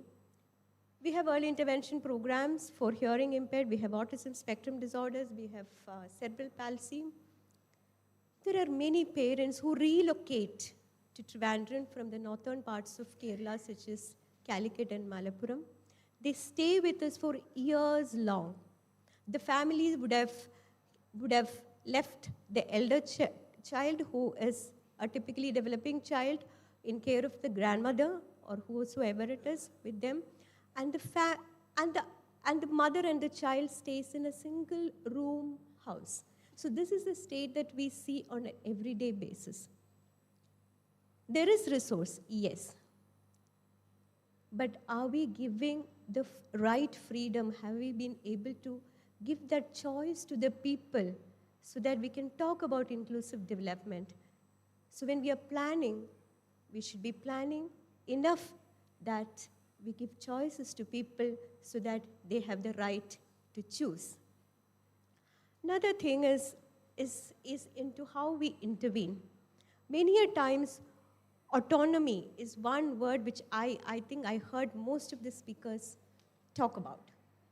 But how much are we empowering them to become an agents for themselves, for an agents of transformation? Vaishnavi madam just showed that photograph of Parvati Amma. She probably would not have received any kind of intervention or anything. She's just a commoner, just a lay person. But she was an agent of transformation, and that is the beauty. How much of our intervention services are able to make agents of transformation? I think when we are looking into the policy, are we able to mobilize the resources in geographically, and also have we been able to transform people to become agents so that they have the right amount of choice to lead a dignified and a valued life? I think these are a couple of questions we should be looking at when it comes to the policy matters. Next, we will look into education. We have gone far in inclusive education. There are enrollments happening, I'm sure, and we've been training teachers so many n number of times. But have we reached the mark that we are out to reach? And what is lacking and how we should change? I can talk to you about two examples that came just right to my mind. One is about a child who receives intervention with us, who is using an alternative augmentative communication because she's completely nonverbal. This child is now able to communicate using an iPad. So she's able to make sentences. She can even sit in the classroom, probably do all kind of curriculum transactions using an iPad. So she's using an iPad throughout the day to make life possible. But can you believe, in the enrolled school, it is an inclusive education classroom, but in the classroom that she got enrolled, she was not allowed to use an iPad. So the gap that exists between the intervention and in the enrollment of education, how do we fill that? That's another big question. It's a very challenging question that we have to ask. Another example is we have a bilingual program running. Now this bilingual program, there are deaf parents who have deaf children. They cannot be going on to an oral program because the parents are deaf. Parents require some help, or parents have to help for the child to move forward. Now, through this bilingual program, what we do is we make sure that they learn sign language so that the curriculum transition becomes easier. But unfortunately, our state do not have a sign language being used in the curriculum setting. So where is this child going to go after the intervention? The child has reached an adequate language skill, but where is this child going to go? This is the scenario, again, which we will have to think about. So probably, is the child able to participate effectively in the classroom? Becomes a big question mark. So where is the freedom of choice? In higher education, when I'm talking about education, I'm talking also about higher education. We have no system of examination. Everybody has to write. But suppose if there is a person on a wheelchair, if it is given an option to type, why not? But we are still not ready to change our examination pattern to accommodate a person with disability. Now, why is that happening? Again, does our education make a change so that our children are able to decide on their future based on their interests? That's again a big problem. So the policy question that I would want to ask with early intervention and with the education is that, does early intervention translate into a meaningful choice of education or a higher education for our students? So planning for 2031, we should be looking at those matrices. Coming on to the area of employment, this is another big misery. We know state has given 4% of reservation, and it's hugely bent upon implementing that, and things are happening. But sadly, 98.8% of our students with disabilities have not gone into a higher education stream. So which means that the resource have not been mobilized in so much so that we are able to make them employable. The people who have got a job now, do they have a freedom to choose how they are going to work in that workplace, because most of the places are not accessible in the work culture? Are we able to give them accommodations so that they are able to negotiate and find a value and worth in the job that they are doing? So the policy question would be that this qualification convert into real economic agency through employability. So moving forward, we all believed in a resource-based approach until now. But moving to a capability approach by 2031 will ensure that distributing an assistive device would not be the measure for growth, but instead it would be ensuring mobility and social participation. How do we measure that would be our ideation. And our success would not be in the amount of planned budget that was spent on welfare, but rather on increase in the employment and education rates. On a social view, treating people, rather than treating people as beneficiaries, treating people as agents of change. Are we able to do that? From a special schools to a universal design. So this is how we should envision and move forward, is what I would want to propose. Moving away to a transformation is what we should be looking at by 2031. And this agency should come in from each one of you. With that, I will close. I know I took just the right time. Thank you so much for listening to me. Thank you very much. ഇനി നമുക്ക് ഒരു ചെറിയ ഇൻട്രാക്ഷനുള്ള സമയമാണ്. എന്തെങ്കിലും ചോദിക്കാനുള്ളവർ അല്ലെങ്കിൽ പറയാനുള്ളവർ എത്രയും പെട്ടെന്ന് ചുരുക്കി കുറഞ്ഞ സമയത്തിനുള്ളിൽ അത് അവതരിപ്പിക്കണം എന്ന് അപേക്ഷിക്കുന്നു.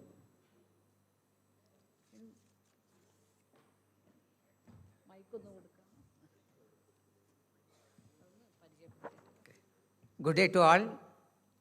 I am Vishwanathan from Palakkad, represent parent organization Parivar. It's an organization of parents of persons with intellectual and developmental problems. Okay. See, first of all, I thank all the speakers because they have covered almost all the concerns. Okay. Because of time constraints, I will just mention some points only. Our main problem is what after us. Second is, we must introduce disability-based syllabus. Then, habilitation should be given more importance than rehabilitation. As Monica Madam and other speakers mentioned, we have policies, laws, schemes, but there is much gap in implementation. So how to overcome this gap? That should be our concern. Schemes are actually not reaching to the actual beneficiaries. There is gap there also. Then detailed survey and periodical survey to be conducted. There is no data available as such. Then vertical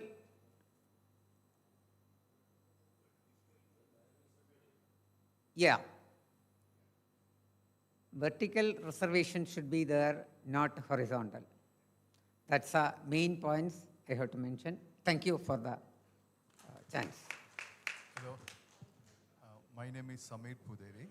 I'm Associate Professor, Government Medical College, Calicut, Audiology. First of all, I would like to congratulate the entire team for conducting this program. I have two suggestions.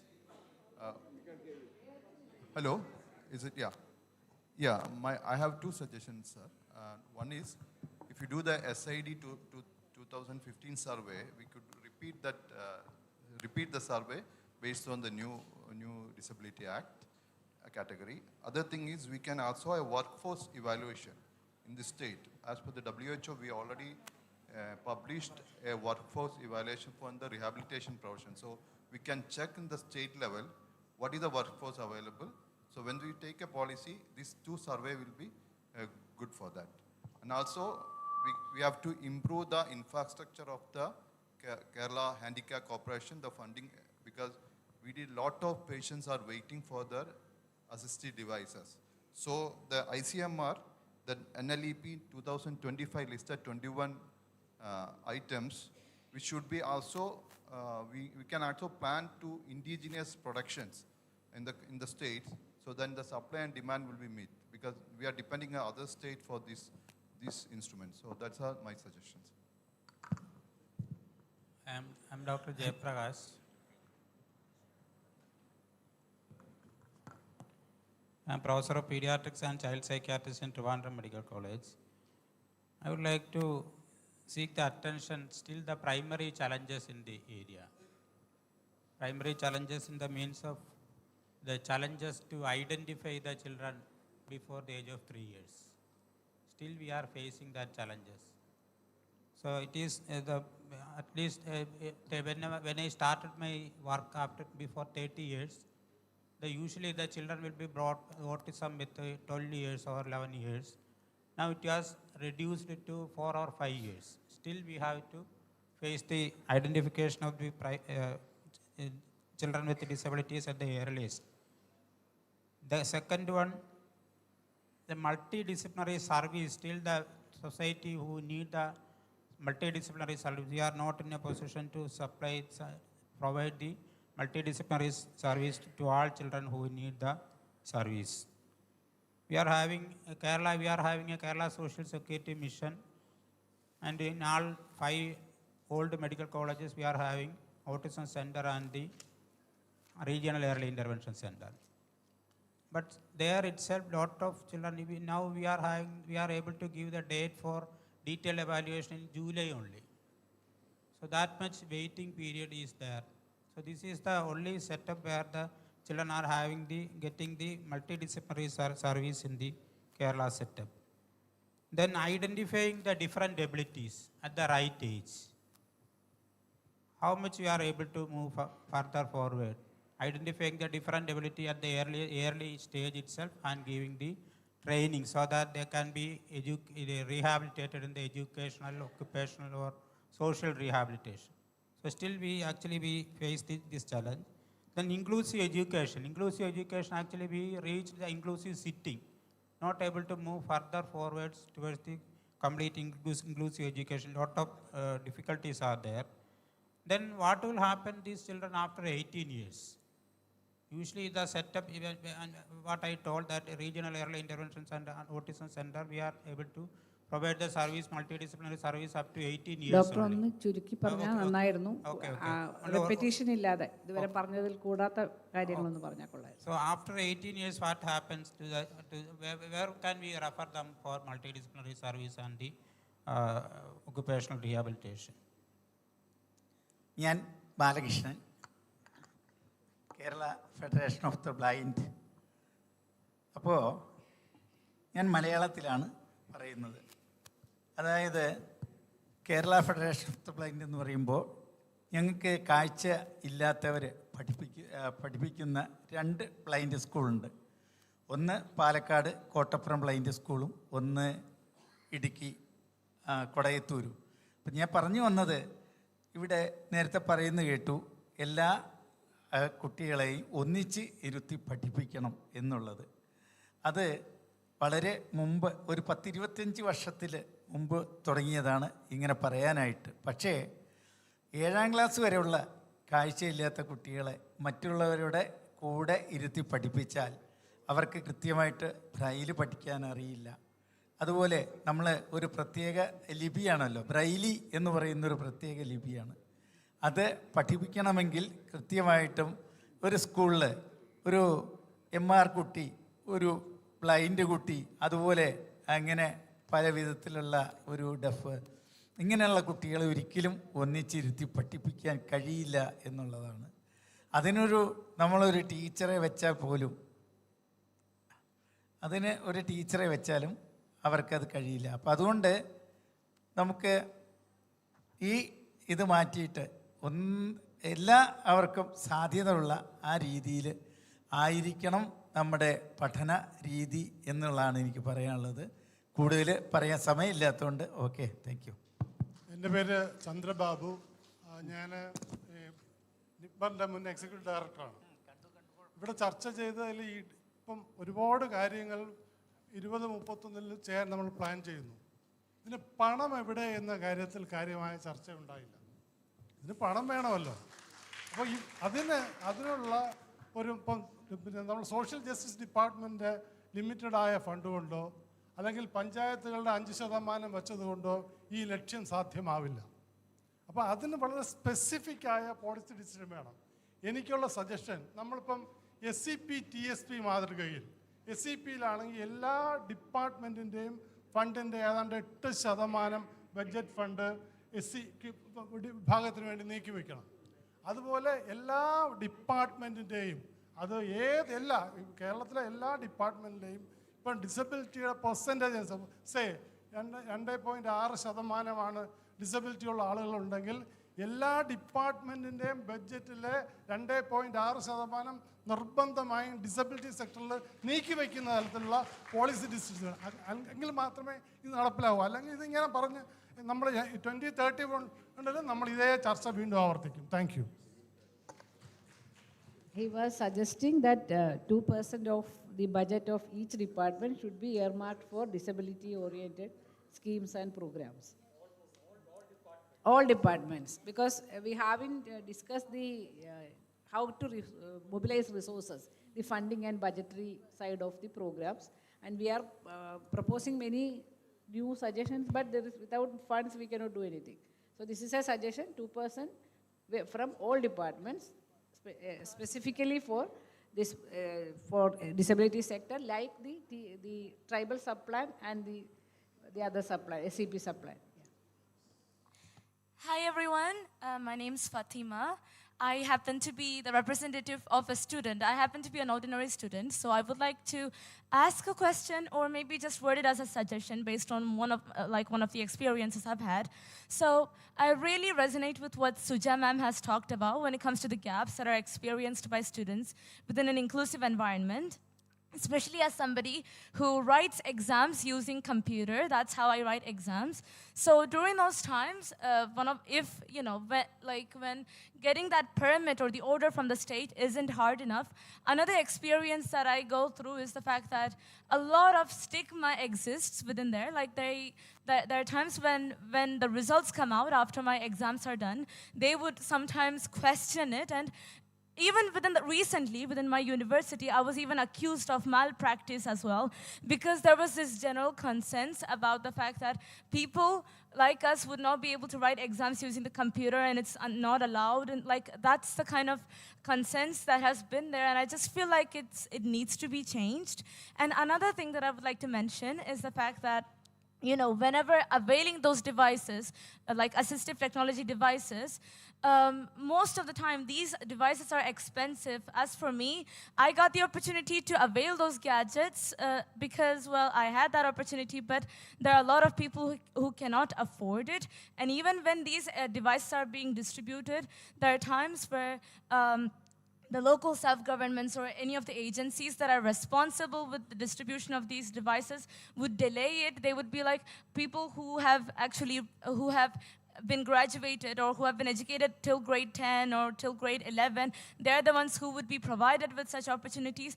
But I feel like, shouldn't there be devices that should be distributed to kids from a young age so that they're going to be familiarized with the technology? And aside from that, if there are delays, a lot of people like us experience delays too when it comes to availing these devices and entitlements due to prejudice and due to stereotypes and stuff like that. So shouldn't there be stringent measures that could be taken or penalties that could be taken against such prejudices or biases, and to eliminate such systems from existing within the government? Hello. Hi all. My name is Ram. I'm representing, I'm a person with multiple sclerosis, and which is, it is a debilitating condition. And my question is, sir, everybody is telling about that early intervention. How the early intervention is going to be with multiple sclerosis? That we don't have any job reservation as per the RPWD Act. And everybody knows that most of us our age condition will be 20 to 40. Most of the people is diagnosed with the multiple sclerosis.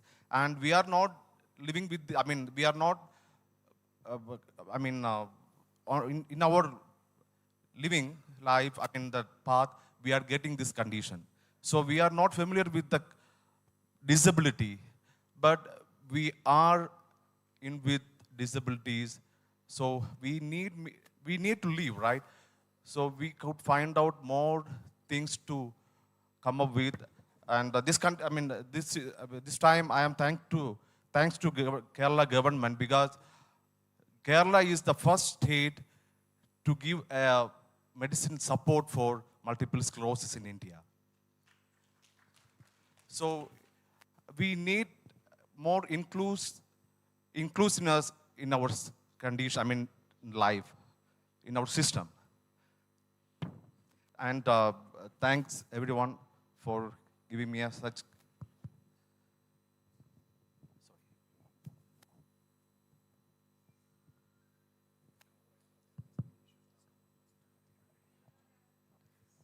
ഒരാൾ സംസാരിക്കുന്നത് അത് കഴിഞ്ഞിട്ട് പിന്നെ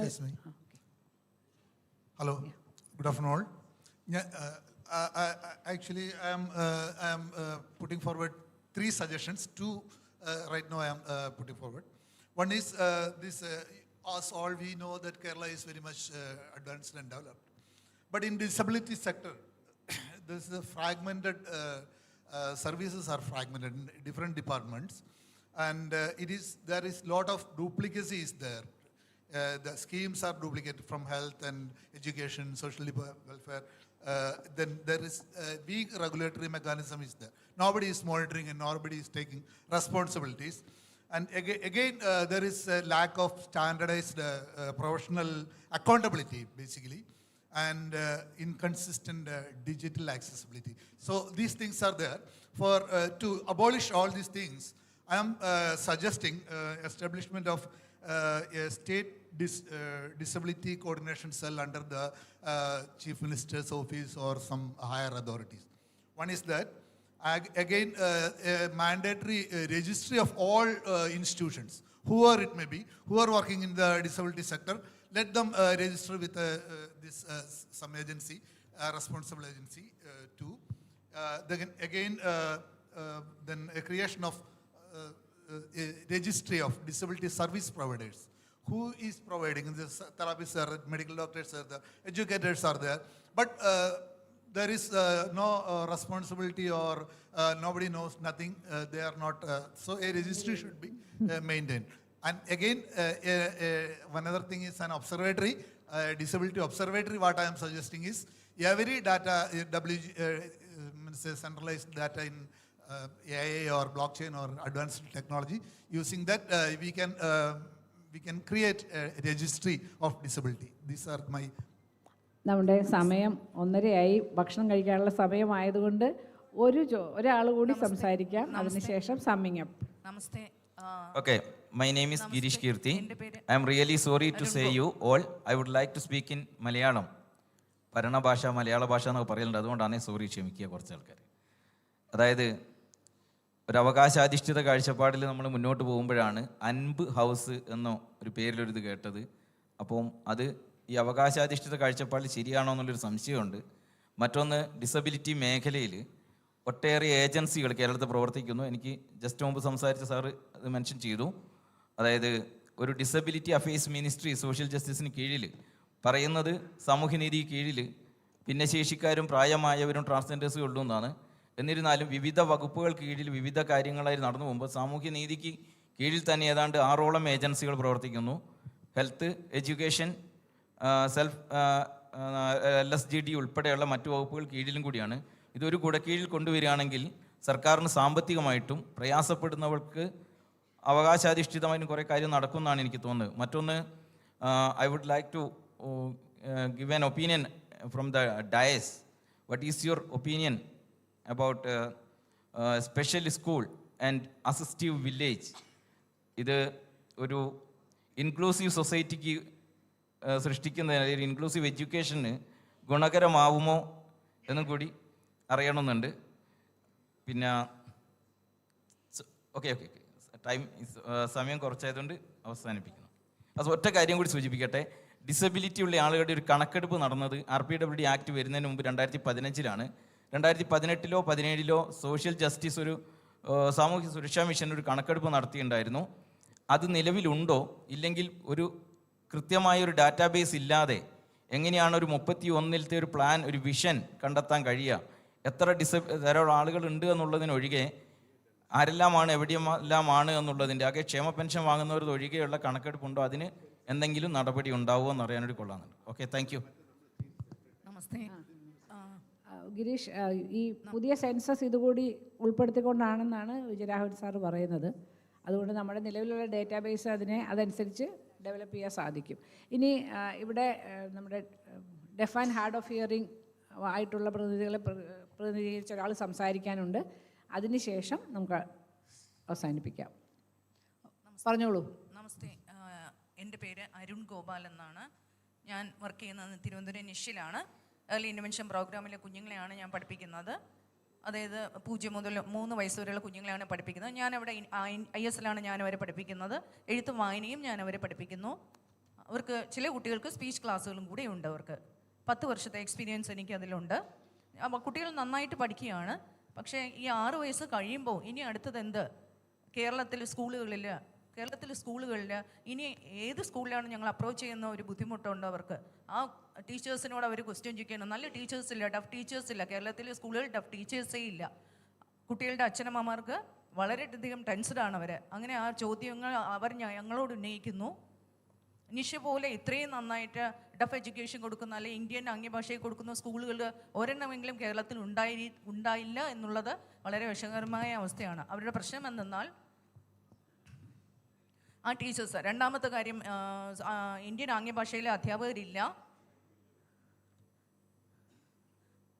അവർ വളരെ വ്യക്തമായിട്ട് Indian ആംഗ്യഭാഷയിൽ അവർക്ക് curriculum പഠിപ്പിച്ച് കൊടുക്കുന്നില്ല. എഴുത്തും വായനയും അവർക്ക് ഇനിയും ബുദ്ധിമുട്ടായിട്ട് വരും. ഇനി എന്ത് ചെയ്യും എന്നുള്ള പ്രശ്നമാണ് അവർ അഭിമുഖീകരിക്കുന്നത്. ഇന്ത്യൻ സൈൻ ലാംഗ്വേജ് അവർക്ക് വളരെ സ്ട്രോങ് ആയിട്ട് ആ ബേസ് ഫൗണ്ടേഷൻ കൊടുക്കുകയാണെങ്കിൽ അവർക്ക് അവരുടെ ഭാഷയിൽ, മലയാളമാവട്ടെ ഇംഗ്ലീഷ് ആവട്ടെ, അവർക്ക് അവരുടെ ഭാഷയിൽ അവർക്ക് എഴുത്തും വായനയും കിട്ടാൻ സഹായകമാകും, അവരുടെ ഡെവലപ്മെൻറ്റിന് സഹായകമാകും. പക്ഷേ ബേസ് ഇല്ലാതെ അവർക്ക് 6 വയസ്സിന് ശേഷം എന്ത് ചെയ്യും എന്നുള്ളതാണ് അവരുടെ പ്രശ്നം. അപ്പോൾ ഇതിന് ഒരു ചേഞ്ച് വളരെ അത്യാവശ്യമാണ്. Thank you. Hello hello ma'am, ഒരു കാര്യം, ആദ്യം തന്നെ ഒരുപാട് നന്ദിയുണ്ട്, ഭയങ്കര സന്തോഷമുണ്ട് നമ്മുടെ ഈ ഒരു സെമിനാറിൻ്റെ വന്നത്. ഓക്കെ, മറ്റൊന്നുമല്ല, നമ്മൾ എല്ലാവരും ഇപ്പം ഡിസബിലിറ്റിയെക്കുറിച്ച് സംസാരിക്കുകയാണ്. പക്ഷേ ഈ ഡിസബിലിറ്റി എത്രയൊക്കെ പറഞ്ഞാലും അത് ഒരു അനുഭവത്തിലൂടെ ആളിലേക്ക് എത്തിക്കുമ്പോൾ കുറച്ചുകൂടി ഇൻക്ലൂസീവ് എന്ന ഒരു ആശയത്തിന് കുറച്ചുകൂടി വിശാലതയുണ്ടാകും. പലയിടത്തും ഇപ്പം ഡോർഫീസ് ഉള്ള, ഇപ്പം ഞാൻ ഉൾപ്പെടെയുള്ള ഡോർഫീസ് ഉള്ളവരുടെ പ്രതിസന്ധികളെ നമ്മൾ പറയുന്നതല്ലാതെ അവർ ബുദ്ധിമുട്ട് നേരിടുന്നത് നോൺ ഡിസബിലിറ്റി ആളുകളെ കുറച്ചുകൂടി എക്സ്പീരിയൻസ് ചെയ്യുന്നതാണെങ്കിൽ കുറച്ച് നന്നാകും. അപ്പം ജില്ലാ ബേസിലെ എക്സ്പീരിയൻസ് സെൻ്ററുകൾ ആ രീതിയിലേക്ക് കൊണ്ടുവന്നാൽ ഏറ്റവും ബെറ്റർ ആവും. ഈ ഒരു പ്രശ്നങ്ങളെ കുറച്ചുകൂടി നോൺ ഡിസബിലിറ്റി ആളുകളിലേക്ക് എത്തിക്കുക, അവർ നേരിടുന്ന പ്രശ്നങ്ങളെ ജനങ്ങളിലേക്ക് കുറച്ചുകൂടി ഇൻക്ലൂസീവായിട്ട് എത്തിക്കാൻ പറ്റുന്നതായിരിക്കും. മറ്റൊരു കാര്യം കൂടി, ഇവിടെ സൈൻ ലാംഗ്വേജിനെ കുറിച്ച് പറഞ്ഞു. നമ്മൾ 10 വരെ ഹിന്ദി എന്തിനു പഠിച്ചിട്ട് നിർത്തുന്ന ഒരു പലരും ഉണ്ട്. ഞാൻ 10 കഴിഞ്ഞിട്ട് ഹിന്ദി പഠിച്ചിട്ടില്ല. പക്ഷേ ജീവിതത്തിൽ എപ്പോഴും വേണ്ട ഒരു ലാംഗ്വേജാണ് സൈൻ ലാംഗ്വേജ്. അവരുമായിട്ട് നമുക്ക് ആശയവിനിമയം ചെയ്യാൻ അറിയത്തില്ല. അപ്പോൾ അവരിൽ മാത്രമായിട്ട് ഒതുങ്ങുകയാണ് ഇപ്പോഴും ചെയ്തത്. പക്ഷെ നമ്മുടെ എഡ്യൂക്കേഷനിനകത്ത് ഒരു 5ാം ക്ലാസ് മുതലെങ്കിലും ഒരു സൈൻ ലാംഗ്വേജ് ഉൾപ്പെടുത്തുന്നത് എന്തുകൊണ്ടും നല്ലതായിരിക്കും ഒരാശയം. Thank you. നമുക്ക് ഇനിയുള്ള ചോദ്യങ്ങൾ എഴുതി തരാൻ അപേക്ഷിക്കുന്നു. കാരണം നമ്മുടെ സമയം വളരെയധികം അതിക്രമിച്ചു. ഇടയ്ക്ക് ട്രാൻസ്ലേഷനും ഒക്കെ ആയിട്ട് കുറേ സമയം നമ്മൾ പ്രതീക്ഷിക്കാതെ ഇതിലേക്ക് വന്നു. അതുകൊണ്ട് ഇതുവരെ നടന്ന ചർച്ചകളെ സമ്മപ്പ് ചെയ്തുകൊണ്ട് സംസാരിക്കാനായി ബഹുമാനപ്പെട്ട സെക്രട്ടറി ശ്രീ അരുൺ എസ് നായരെ ക്ഷണിക്കുന്നു. നമുക്ക് എഴുതി തരാം, ഇല്ലെങ്കിൽ നമുക്ക് ഇതിന് ശേഷം നേരിട്ട് സംസാരിക്കാം.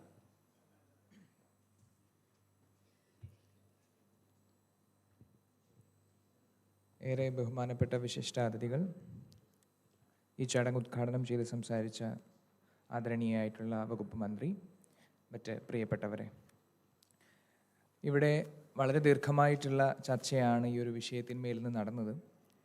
കേരളം നമുക്കറിയാവുന്നതുപോലെ തന്നെ പല മേഖലകളിലും രാജ്യത്തിന് എന്നും മാതൃക സൃഷ്ടിച്ചിട്ടുള്ള ഒരു സംസ്ഥാനമാണ്. അത് ആരോഗ്യമായിക്കോട്ടെ, വിദ്യാഭ്യാസമായിക്കോട്ടെ, മാനവ വിഭവശേഷിയുടെ വളർച്ചയായിക്കോട്ടെ.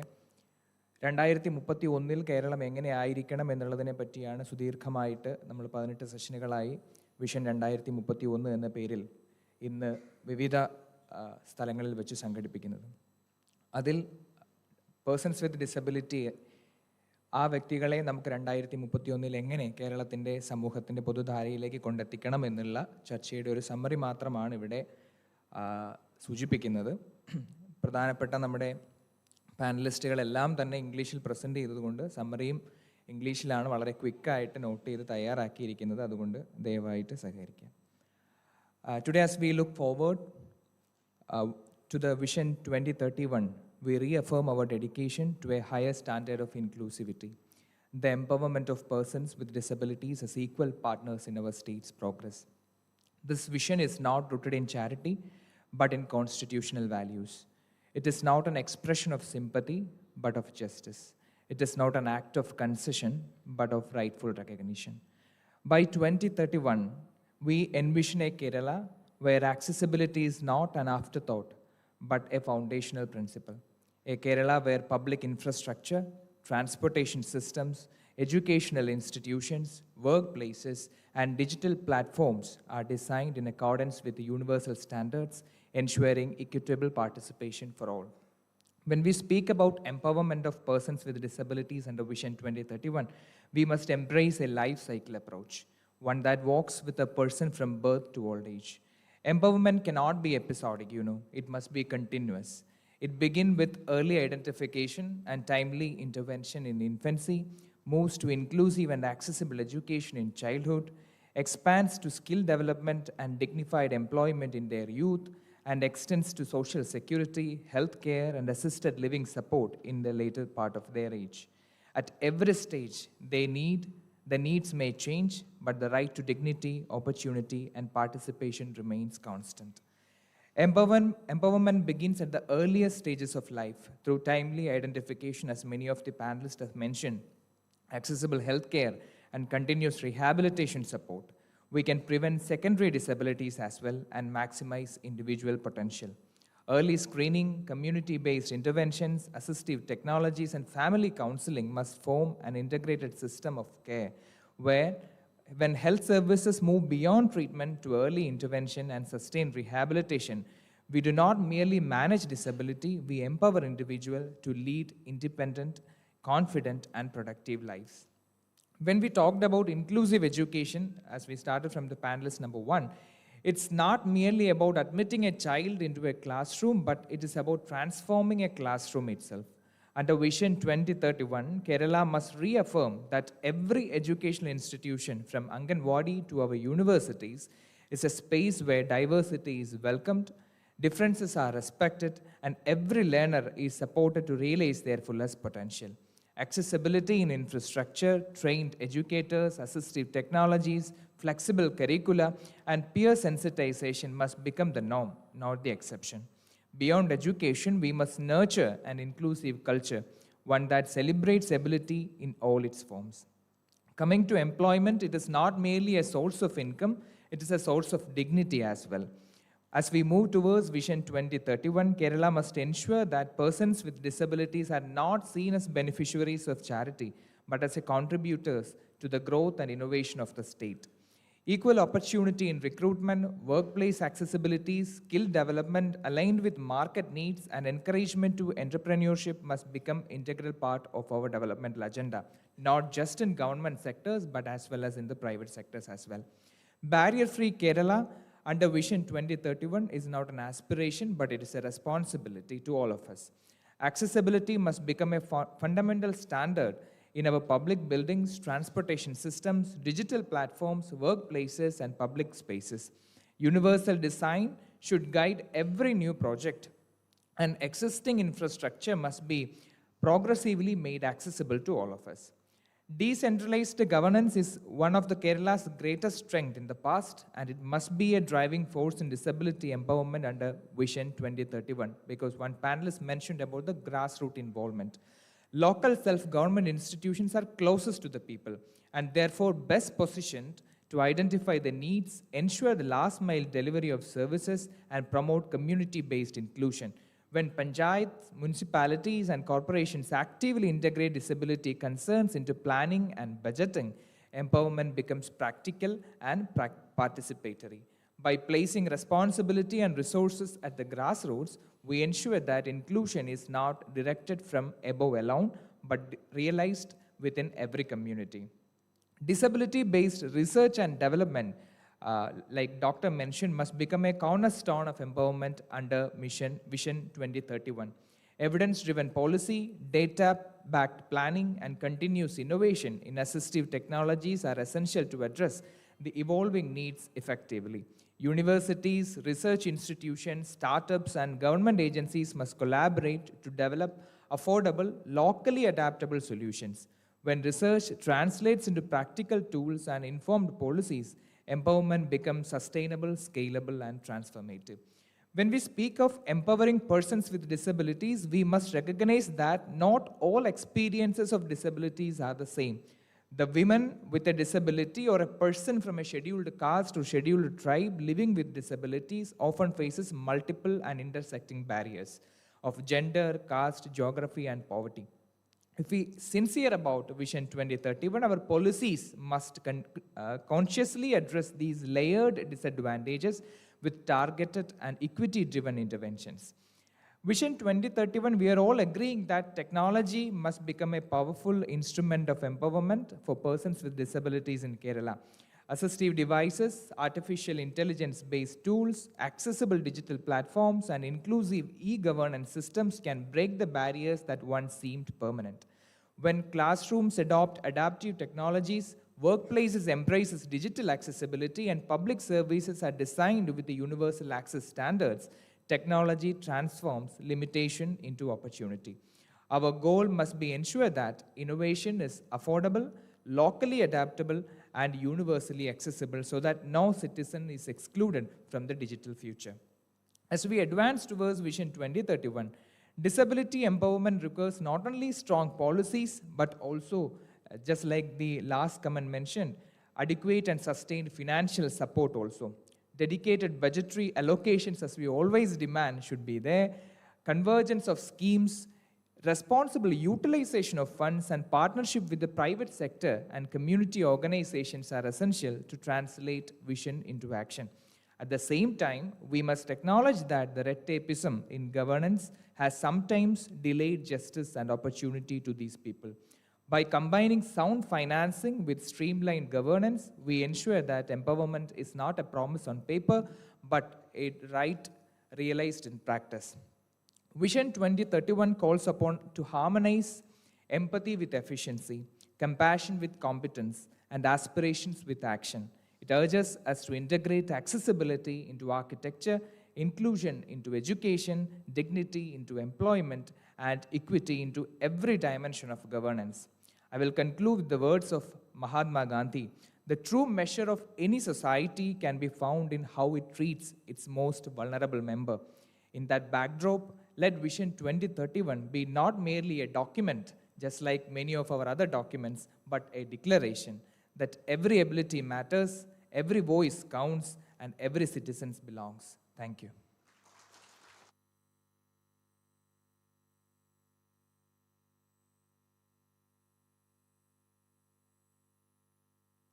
Thank you Arun. നമ്മുടെ ഈ സെഷൻ ഇവിടെ അവസാനിക്കുകയാണ്. I am extremely thankful to all the panelists.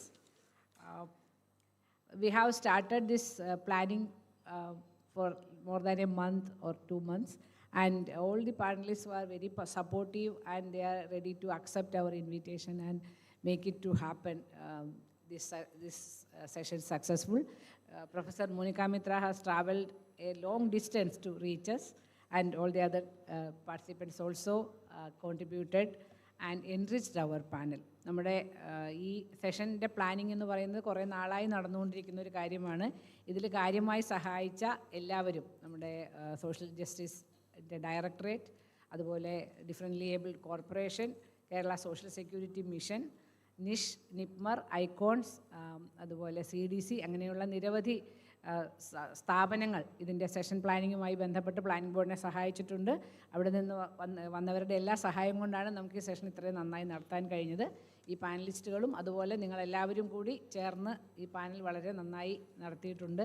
നമുക്ക് സമയത്തിൻ്റെ കുറവുണ്ടായി, അതിന് മറ്റൊന്നും ചെയ്യാൻ കഴിഞ്ഞില്ല, അതൊരു പരിമിതിയാണ്. ഇനി ഒരു അവസരത്തിൽ നമുക്ക് കൂടുതൽ സംസാരത്തിനുള്ള സാധ്യതകൾ ഉണ്ടാക്കാം എന്ന് പറഞ്ഞുകൊണ്ട് എല്ലാവർക്കും ഒരിക്കൽ കൂടി നന്ദി പറഞ്ഞ് ഈ സെഷൻ അവസാനിപ്പിക്കുകയാണ്. വോട്ട് ഓഫ് താങ്ക്സ് പറയാനായി